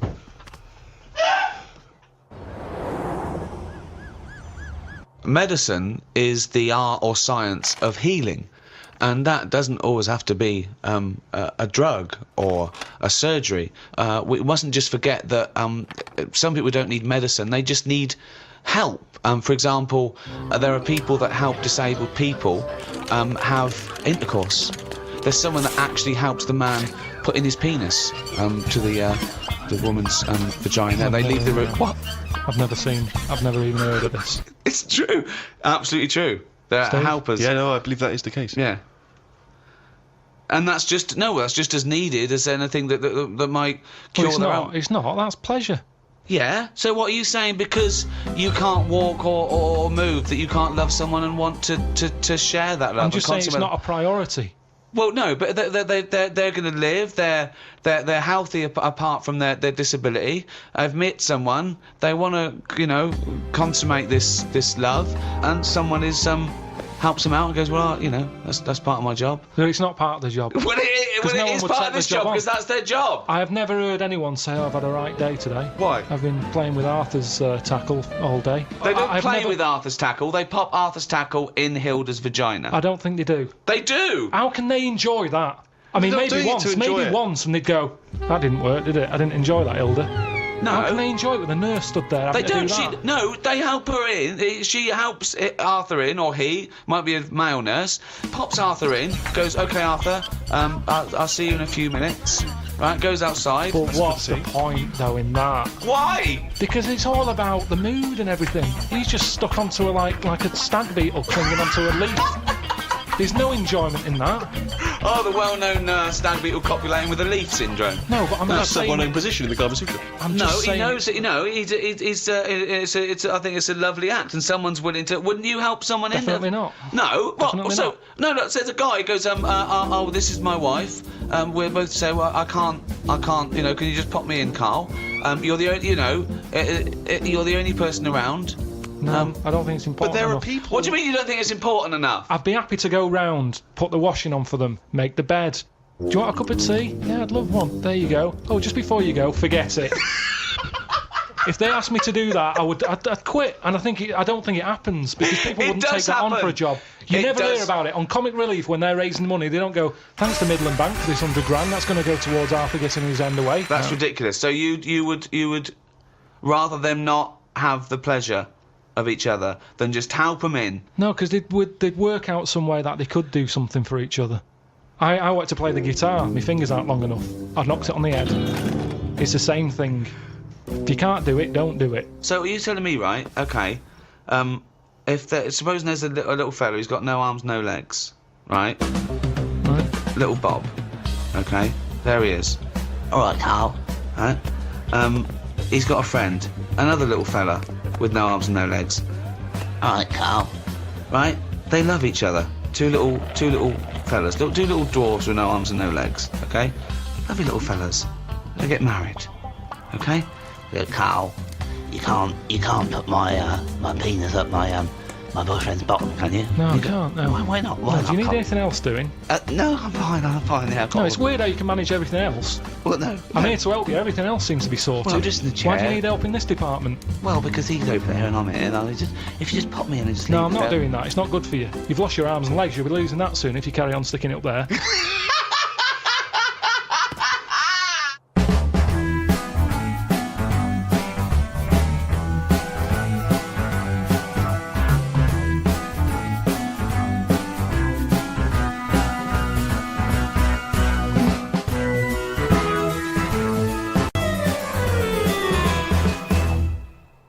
So, Carl, Law and Order.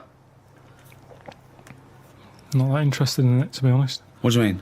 I've got no interest in Law and Order whatsoever. It's not part of my life. That's the problem. You keep picking topics that don't buzz me. Of course they do. They don't. Well, let's I'm talk not about this. interested. Let's talk about this. You're a man quite obsessed with Law and Order. Law and Order is basically to protect the innocent, isn't it? When someone wrongs us, we want justice. It's fundamental. And you do.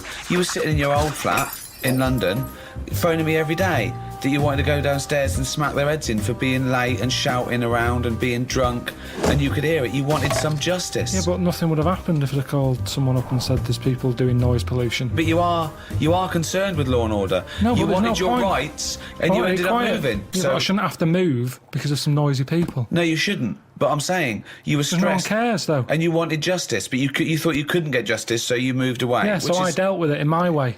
Yeah, I right. hated them. Right. Because they didn't care about anyone else. Exactly. But the police wouldn't get involved. There's other people who live around there who had to put up with it. No one cared. So what did it feel like every night when you were trying to watch telly, and it's hot and you got the window open, or?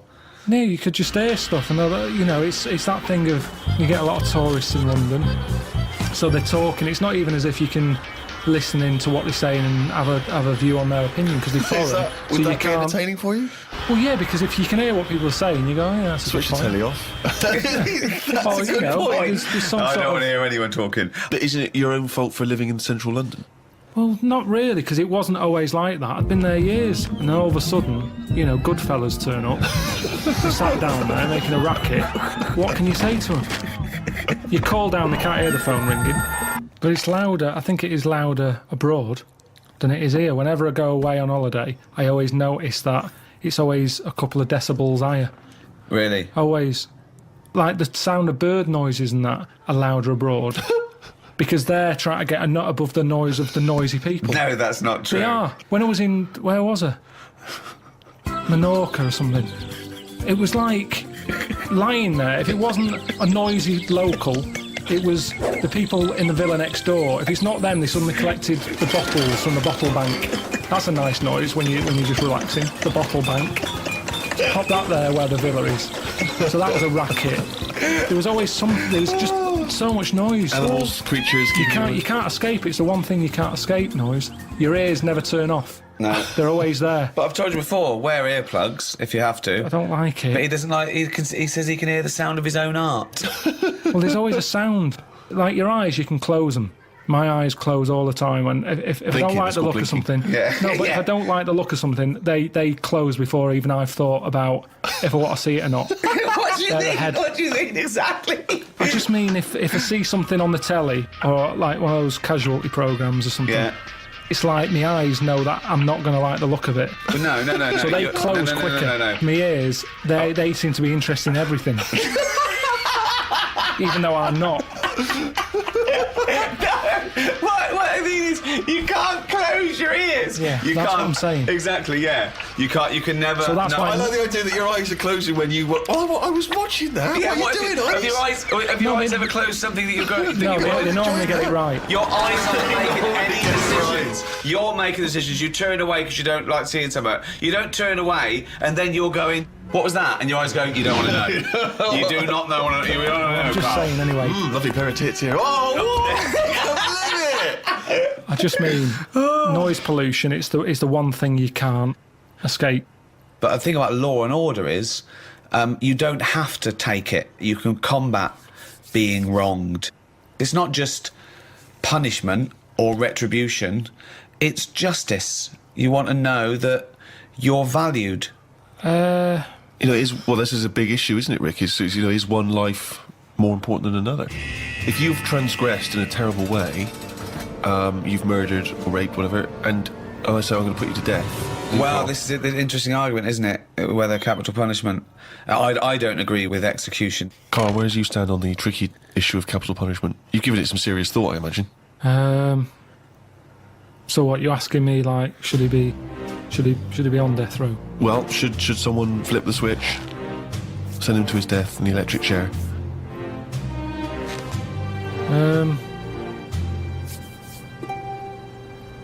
Yeah. That was the least considered. Yeah. I mean, I saw a little bit of flicker behind the eyes. I don't know what. Well, just take us through the mental process that you arrived at the yes with there. So I remember that because there was quite a brief gap there.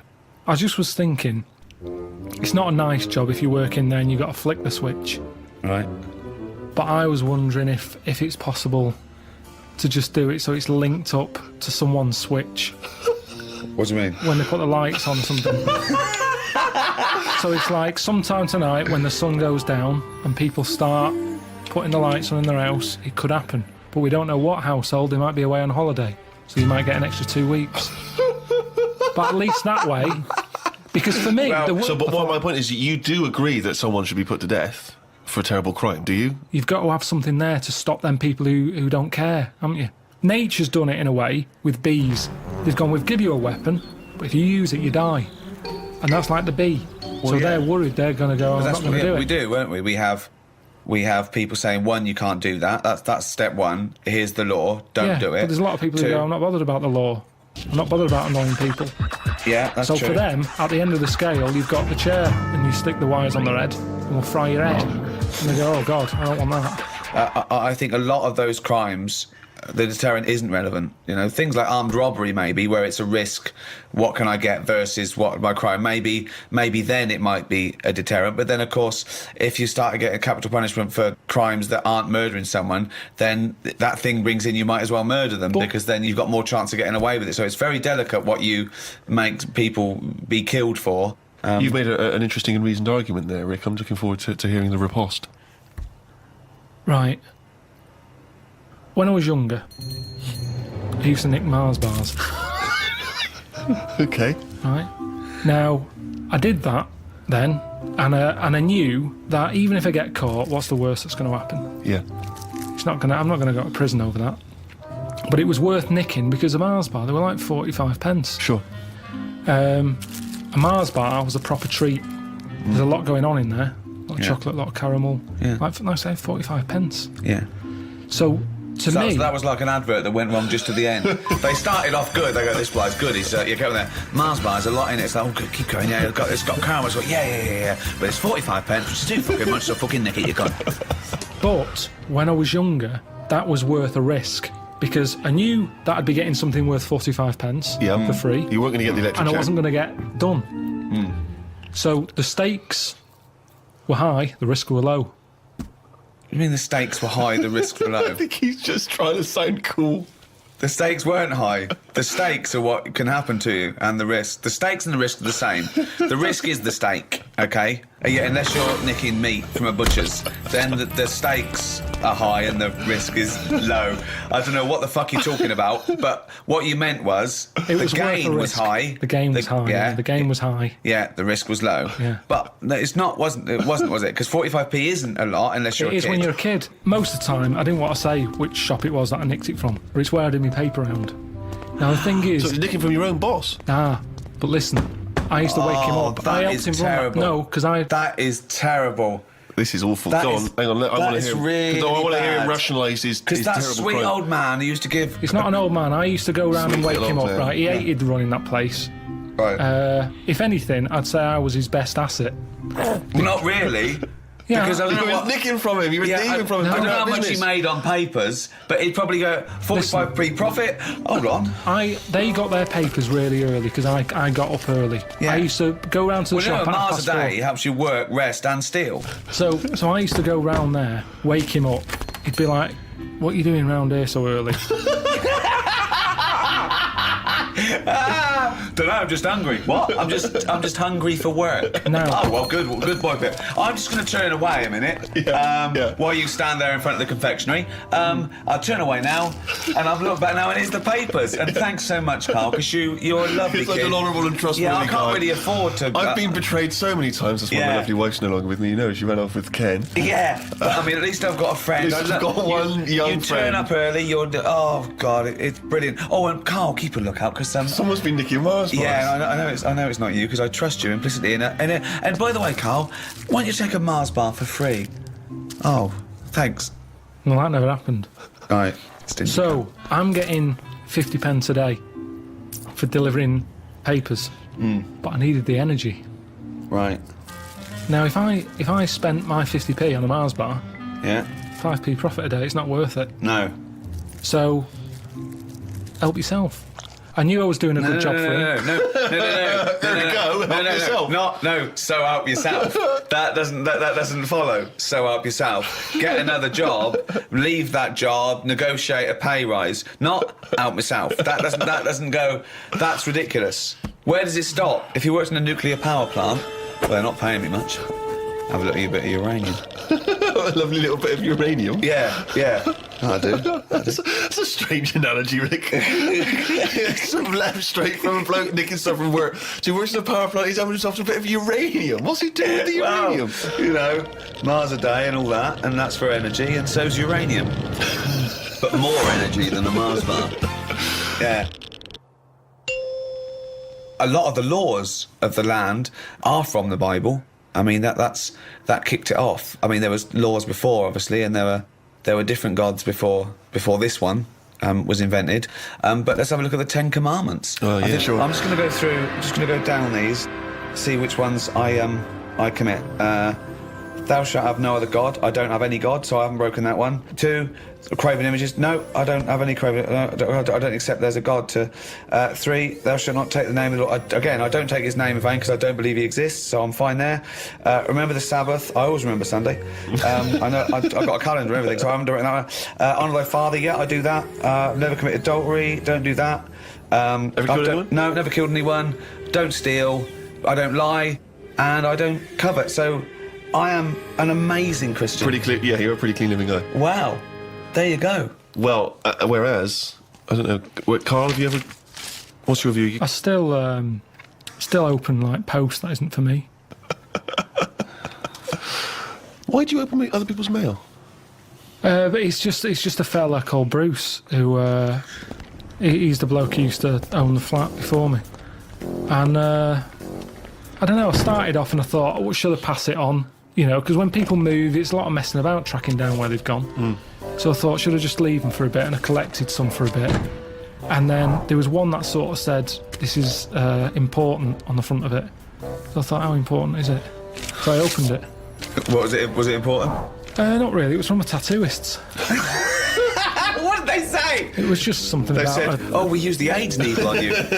Can you come in for a little test?" So I just started. I just kind of thought, oh, I'll start opening it, having a look, and it was weird because, do you know like how you get fed up of being yourself? No, but go on. Well, you I'm can have- intrigued. Of course. No, you can just have days where you're like, I what wish is I was going Brad on? Pitt, yeah.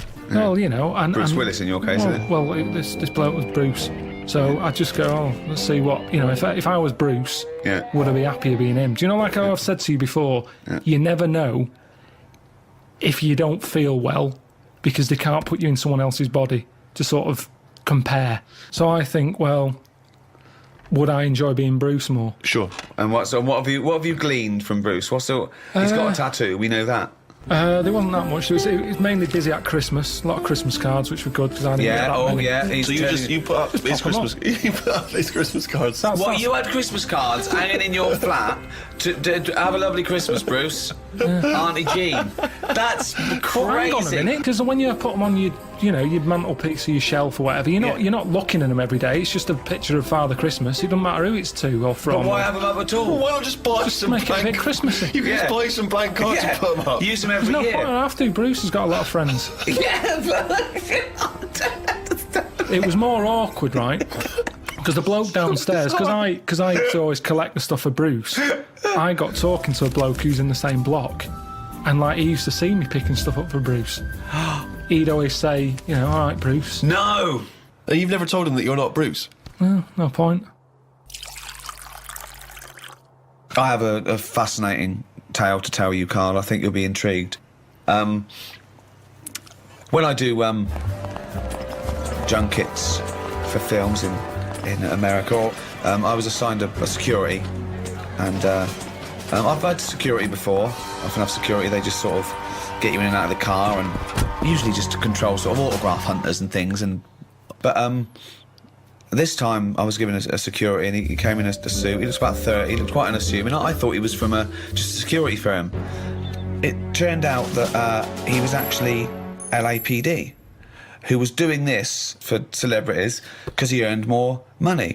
And then I found out he had a gun. He said, I can't come in the airport with you, I can't take my gun. So he's armed. So I've got a security who's an LAPD who's armed, and I'm fascinated. Now I'm fascinated. This man is walking around with me with a little earpiece, talking to everyone. He seems to know everyone, and he's got a gun. Then one night he said, he dropped me off at the hotel, and he said, I've actually been called, I've got to go on a mission, they need my help. I said, really, what is it? He said, it's a hostage situation. He said, and I'm also SWAT. And I was thinking, oh God, it's just a silent hero. So the next day, I was like, how was it? He said, it was fine. He said, I just turned up. He said, I had to do it in my suit. He said, because I'm the negotiator. What? So I went, oh my God. And I just asked him questions for 2 hours. What do you think of that, Carl, as a job? It's amazing, isn't it?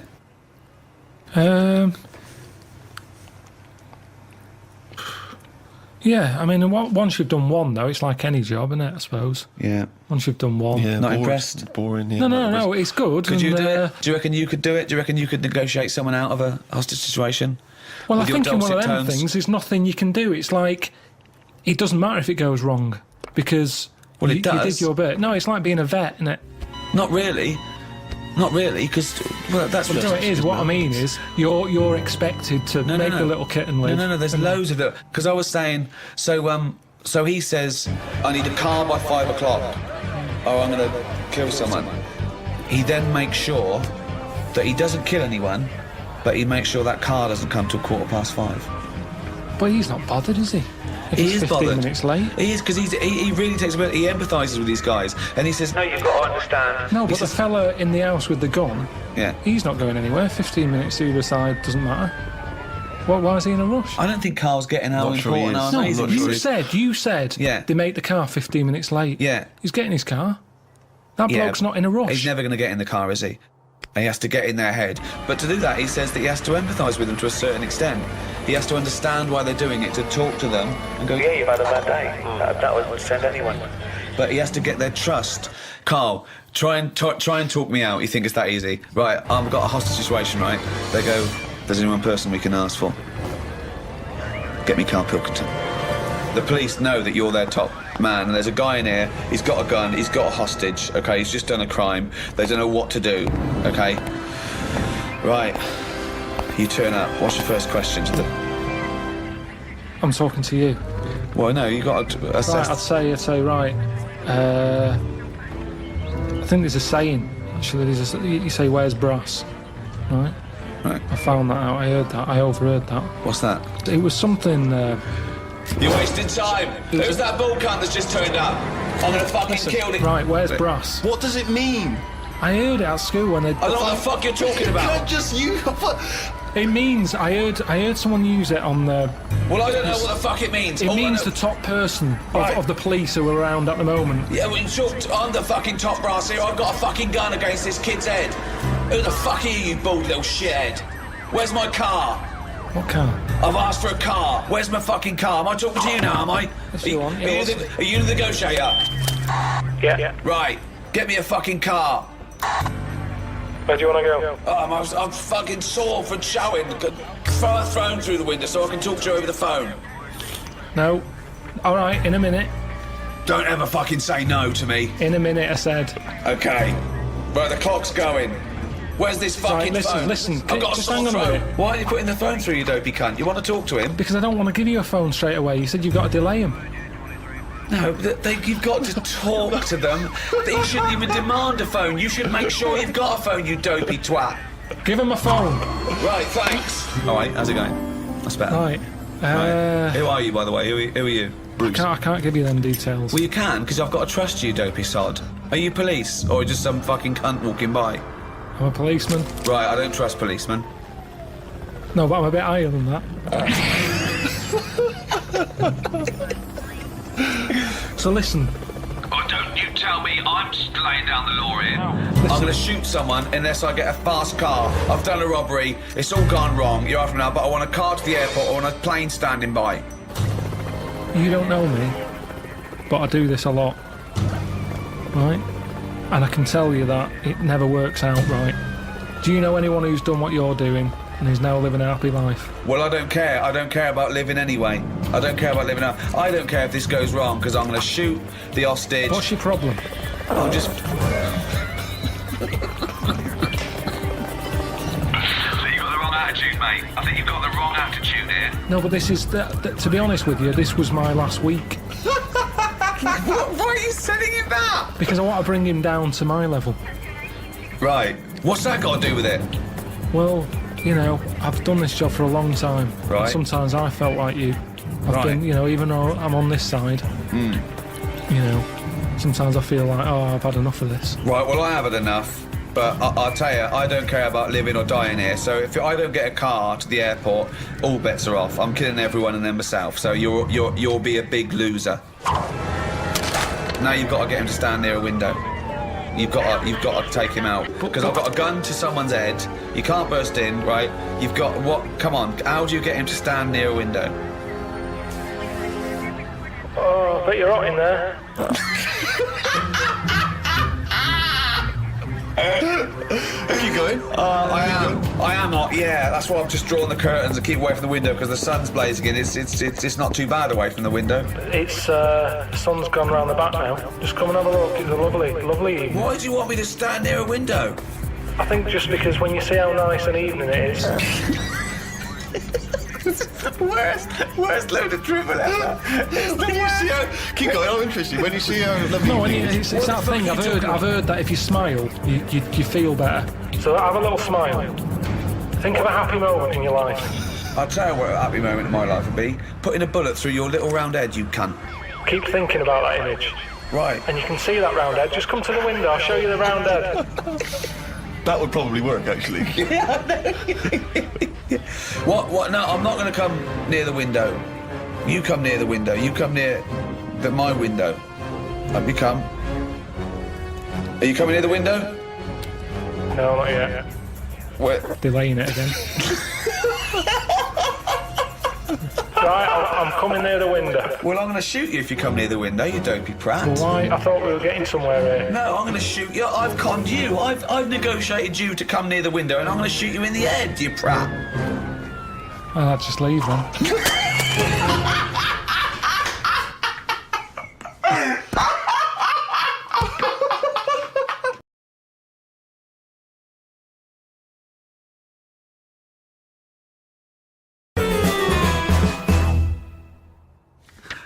I thought we could play Room 101. Room 101, of course, is taken from George Orwell's 1984. Room of all your fears and terrors. So, Is there a copyright issue here? Can we just steal this idea? well, yeah. Well, let's play Room 102. Clever. This is the room next door to Room 101, which is worse, in my opinion. So, Carl, these are things that really annoy you. Slugs was in there. Slugs. So, then there's you have to put a case forward, and me and Steve decide whether slugs go in or whether they stay out, whether they got a purpose. It's just because I'm having a problem with slugs at the moment. There's a lot of slugs coming in the house. Why? Don't know. They can get where like water can't. You know what I mean? Because they're boneless, aren't they? So Well- any little gap. So is water boneless? There's not many bones in water. No, that's what I said. Why banish them all to room 102, slugs? Because they're harmless, aren't they? All I know is they're clogging up my piping. I had to go out and buy a plunger. I hadn't seen them since like comics when I was a kid. And I suddenly thought I need one of them things that I always saw in comics. I never thought I'd need one of them in my life. I've got slugs in my pipes. So I went out, £3 it was. I had no idea what the going rate is for a plunger. Gave it a bit of a plunge. And I think it was slugs. Like, all like bits of black stuff came up. I think it was slugs in there, like broken up slugs. Well, hang on. It could just be black gunk, couldn't it? No, it looked very sluggish. Because remember, I've had a problem with them anyway. I'll go to the toilet or whatever, look round, there's a slug climbing up the wall out of the shower basin thing. Are you sure it's a slug? Yeah, definitely slugs. I have to keep chucking them out because I don't like killing anything. Right. I didn't want to kill the slugs with slug pellets. I bought some copper ribbon. Right. They don't like going over that, They don't do like that. They get a little shock charge, yeah. But now that should be a warning. But instead, they're diverting. They've done a diversion. They've gone up the wall and across. Now it's like, that's a warning. That's like having a no trespassing sign. Yeah. And they're just going, bollocks to that. And they're getting in. And it's annoying me. And now you get to a point when you do say, well, if they carry on like this, I'll have to kill them because they're not... How much... They're not playing by the rules. I don't know what they're doing. I don't know what the purpose is. They just sit there still. I don't see them doing anything. I was looking at one close up. But what do you want to it had do? another Be life on it. reading Rousseau. What do you want a slug to do? In the same way you see a bee collecting pollen, good, it's doing its little work. But they're- Ants carrying big leaves or whatever. But they're- slug's just sat in the They're middle all of the doing the kitchen. same thing. They're all doing the same thing. That slug is out. It's eating. It's finding there's no food. food. There's no food in our kitchen for a slug, believe me. There's not enough there for me sometimes. But never mind a slug. There's nothing for it. Definitely not in the shower. What's it doing? So I told you ages ago about how they cause more problems than good. They eat cabbage Right. when they shouldn't be. They get in letterboxes and nick stamps. They don't nick stamps. They eat the stamps. They like the glue on it. Right. Right. Is this a big problem, though? Is there an epidemic of slugs eating stamps? But I think it is, and that's why they're so slow. I think they're sweating glue. And it's slowing Right? them They're down. eating all them, and that's why they're sticking to stuff. Have you ever picked up a slug? Well sticky. They give off this glue. It's like all the glue they've eaten off stamps. They panic, and when they sweat glue. Sweat! Think of a slug! What do you mean they sweat glue? You're making up nature. It makes sense. That's It's just a nonsense theory. It's just what I've noticed on them. Right, Rick, do you allow slugs in room 102? Well, I think we should, if they're going to be gone forever, then we should put a case forward. They're amazing creatures. What do they do for the world? They're food. It's not good enough, that. It's not good enough. What do you mean? That's the ultimate sacrifice. Surely them being food. Just having problems with them at the moment. I spent £3 on a plunger, and I don't like the idea that every time I get up in the night to go into the toilet or whatever, I've got to put the light on because I might have a bit of sluggage between my toes. Sluggish, a little bit of sluggish between my toes. Right, okay, so we need to move on. So you are not putting them in? I'm not putting slugs in. All right, slugs have not gone in, Carl, I'm afraid. What's your next one? Okay, number 2. People who don't want to do what the brains would be better at doing. Right, okay, no, I'll get around that sentence. Now, tell me again.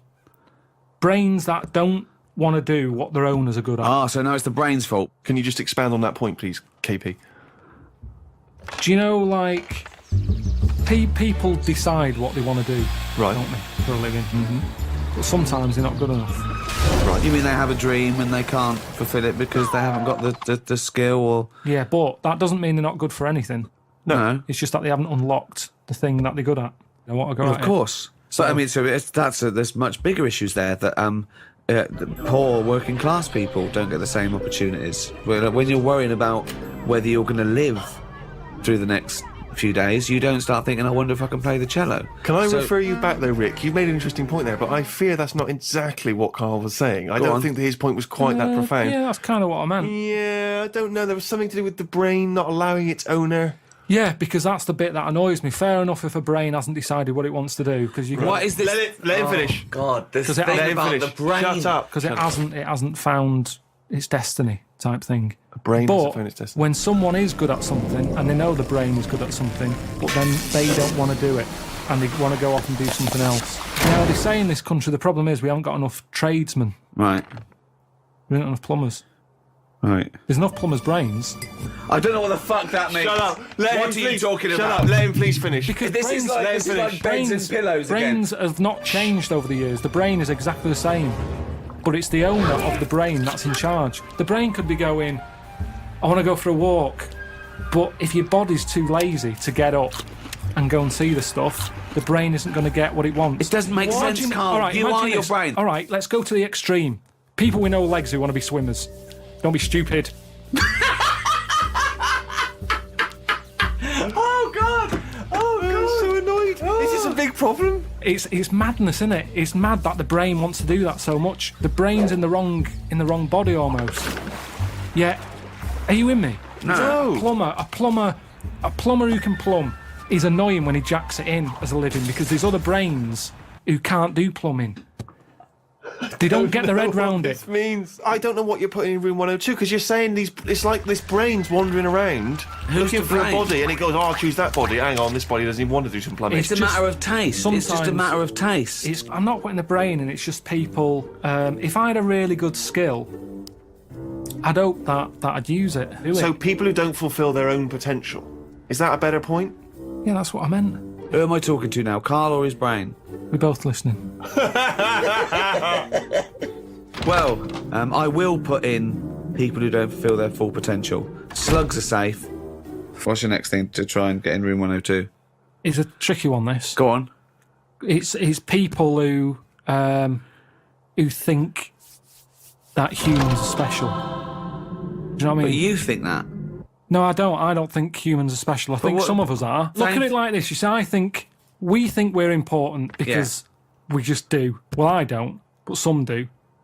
And they're the ones I want to get rid of. Another argument with himself. Now, we think we're special. There might be something else going on that's more important. We're in this universe, aren't we? Yeah. They're trying to make a new universe. What do you mean? There's a machine somewhere. What? A big bang. They're making a big bang again.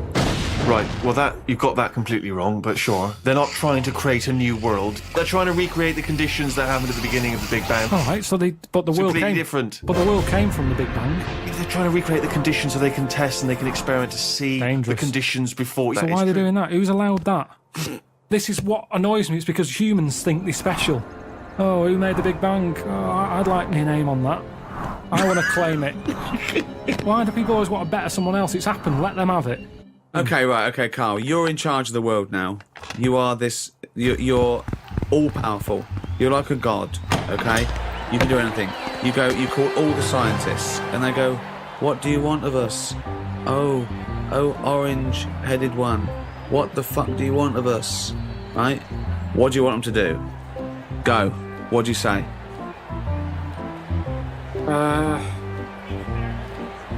Well, I want to come in and... How long have they been working on the Big Bang idea? Forget it. You've got every science... No, but I don't just want to come in and poo-poo that, because they're going to... Poo-poo. They've done a lot of research on Hold on, you wanted to stop a minute ago? Yeah, I know, but you don't just come in, guns are blazing. I'd say, hello, everyone. You can do anything you want. Go on. Hello, everyone. Hello, Karl, leader. Right, listen, this Big Bang thing you've been doing... Yeah, well, that's just only a few of us. That's like less than 1 millionth of a % of us. We're all here. Yeah. I've dropped AIDS research. I've dropped cancer research. Right, well, why have you dropped that? Who's told you to do that? Well, no, we knocked off. They said you wanted to tell us something. We're all here. Every scientist in the world Well, is listen, here. what research are you doing? Oh, well, I'm looking at what happens if you give Feminax to an owl. What happens? Well, I'm halfway through it. I got called away. Look, I'm really busy. What do you want me to work on? Who said they're doing cancer? Go back. Go back to work. Cheers. Right. Okay, the rest of us doing stuff that you think we're fanning around with. What would you want us to Listen, do? well, I can't do it all today. What about me? I was doing AIDS. Hang on a minute. I was doing AIDS.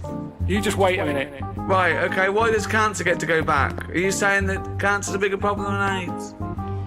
You go back to work. So I hate to go back. I'm doing restless legs. Right, can everybody but the Big Bang people leave?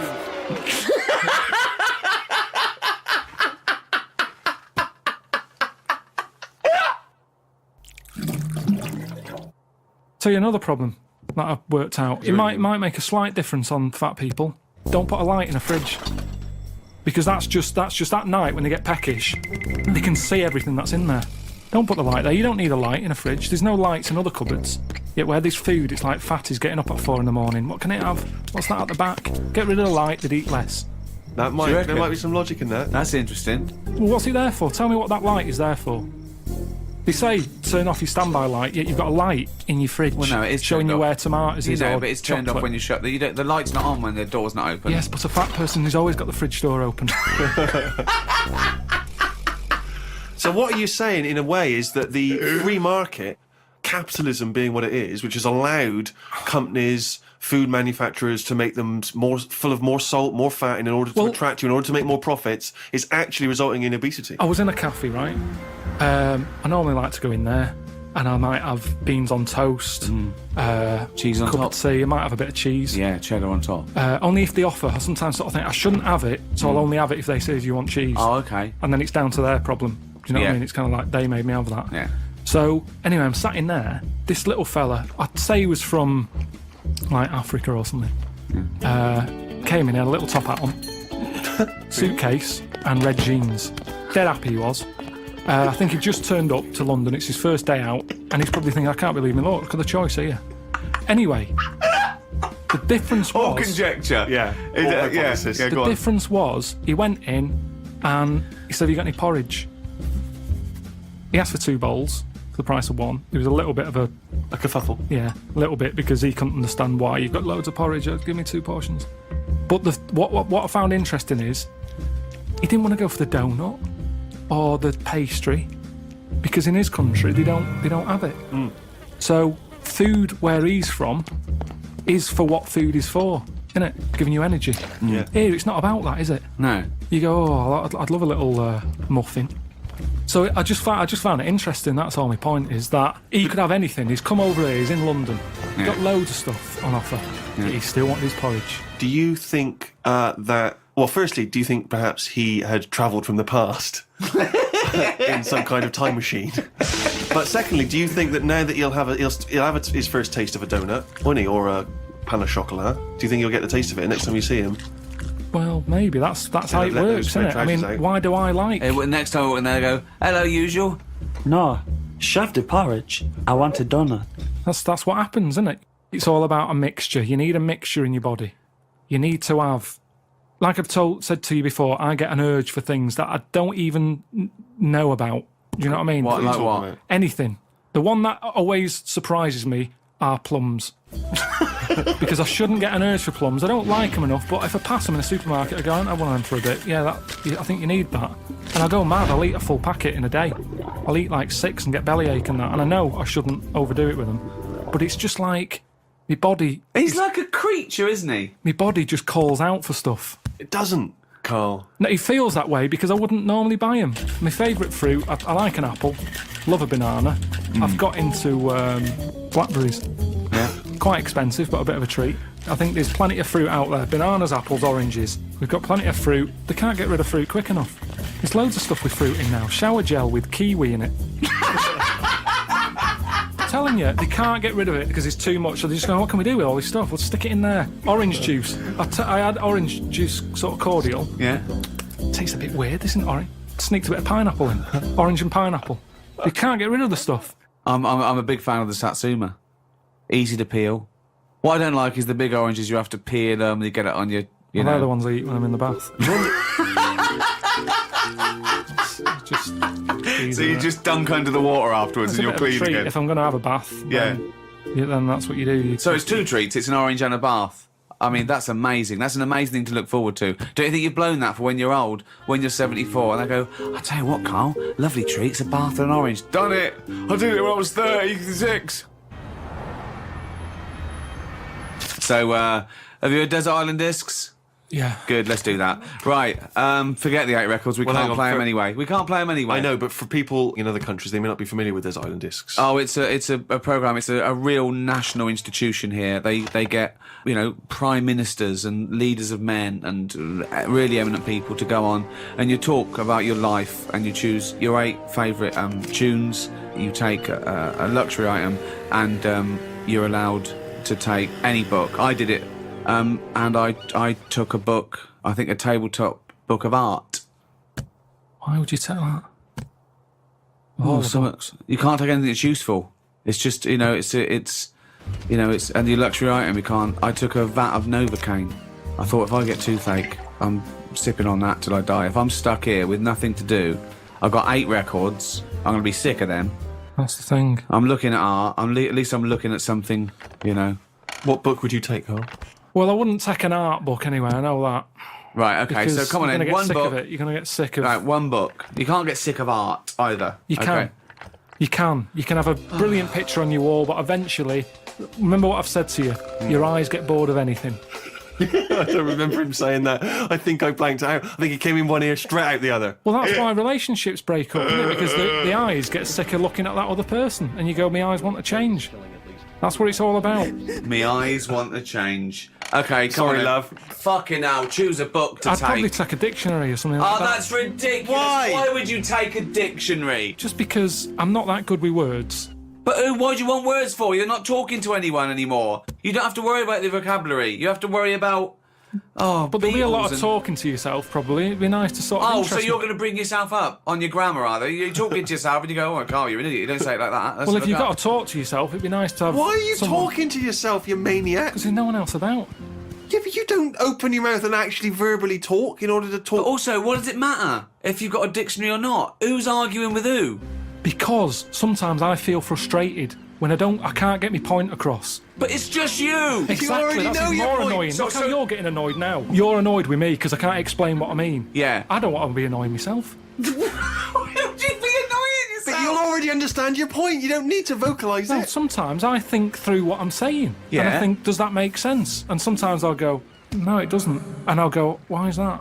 And then you're working it out in your head. Now, if I've got a better vocab, I'll have a good little chat. Good little chat with yourself. If you're not keeping yourself interested in anything, your brain's going to turn to mush. Now, I know how you feel. I'm teaching my brain stuff, keeping it active. The only thing you've got on that island is your imagination and your thoughts. Now, if you can make those imaginations and thoughts better, which you do with language, you're going to have a better time, aren't you? No, Well, no, because if you've had the thought, you've had the thought. You don't go, hold on, I'd have a thought here, but I can't think of the word.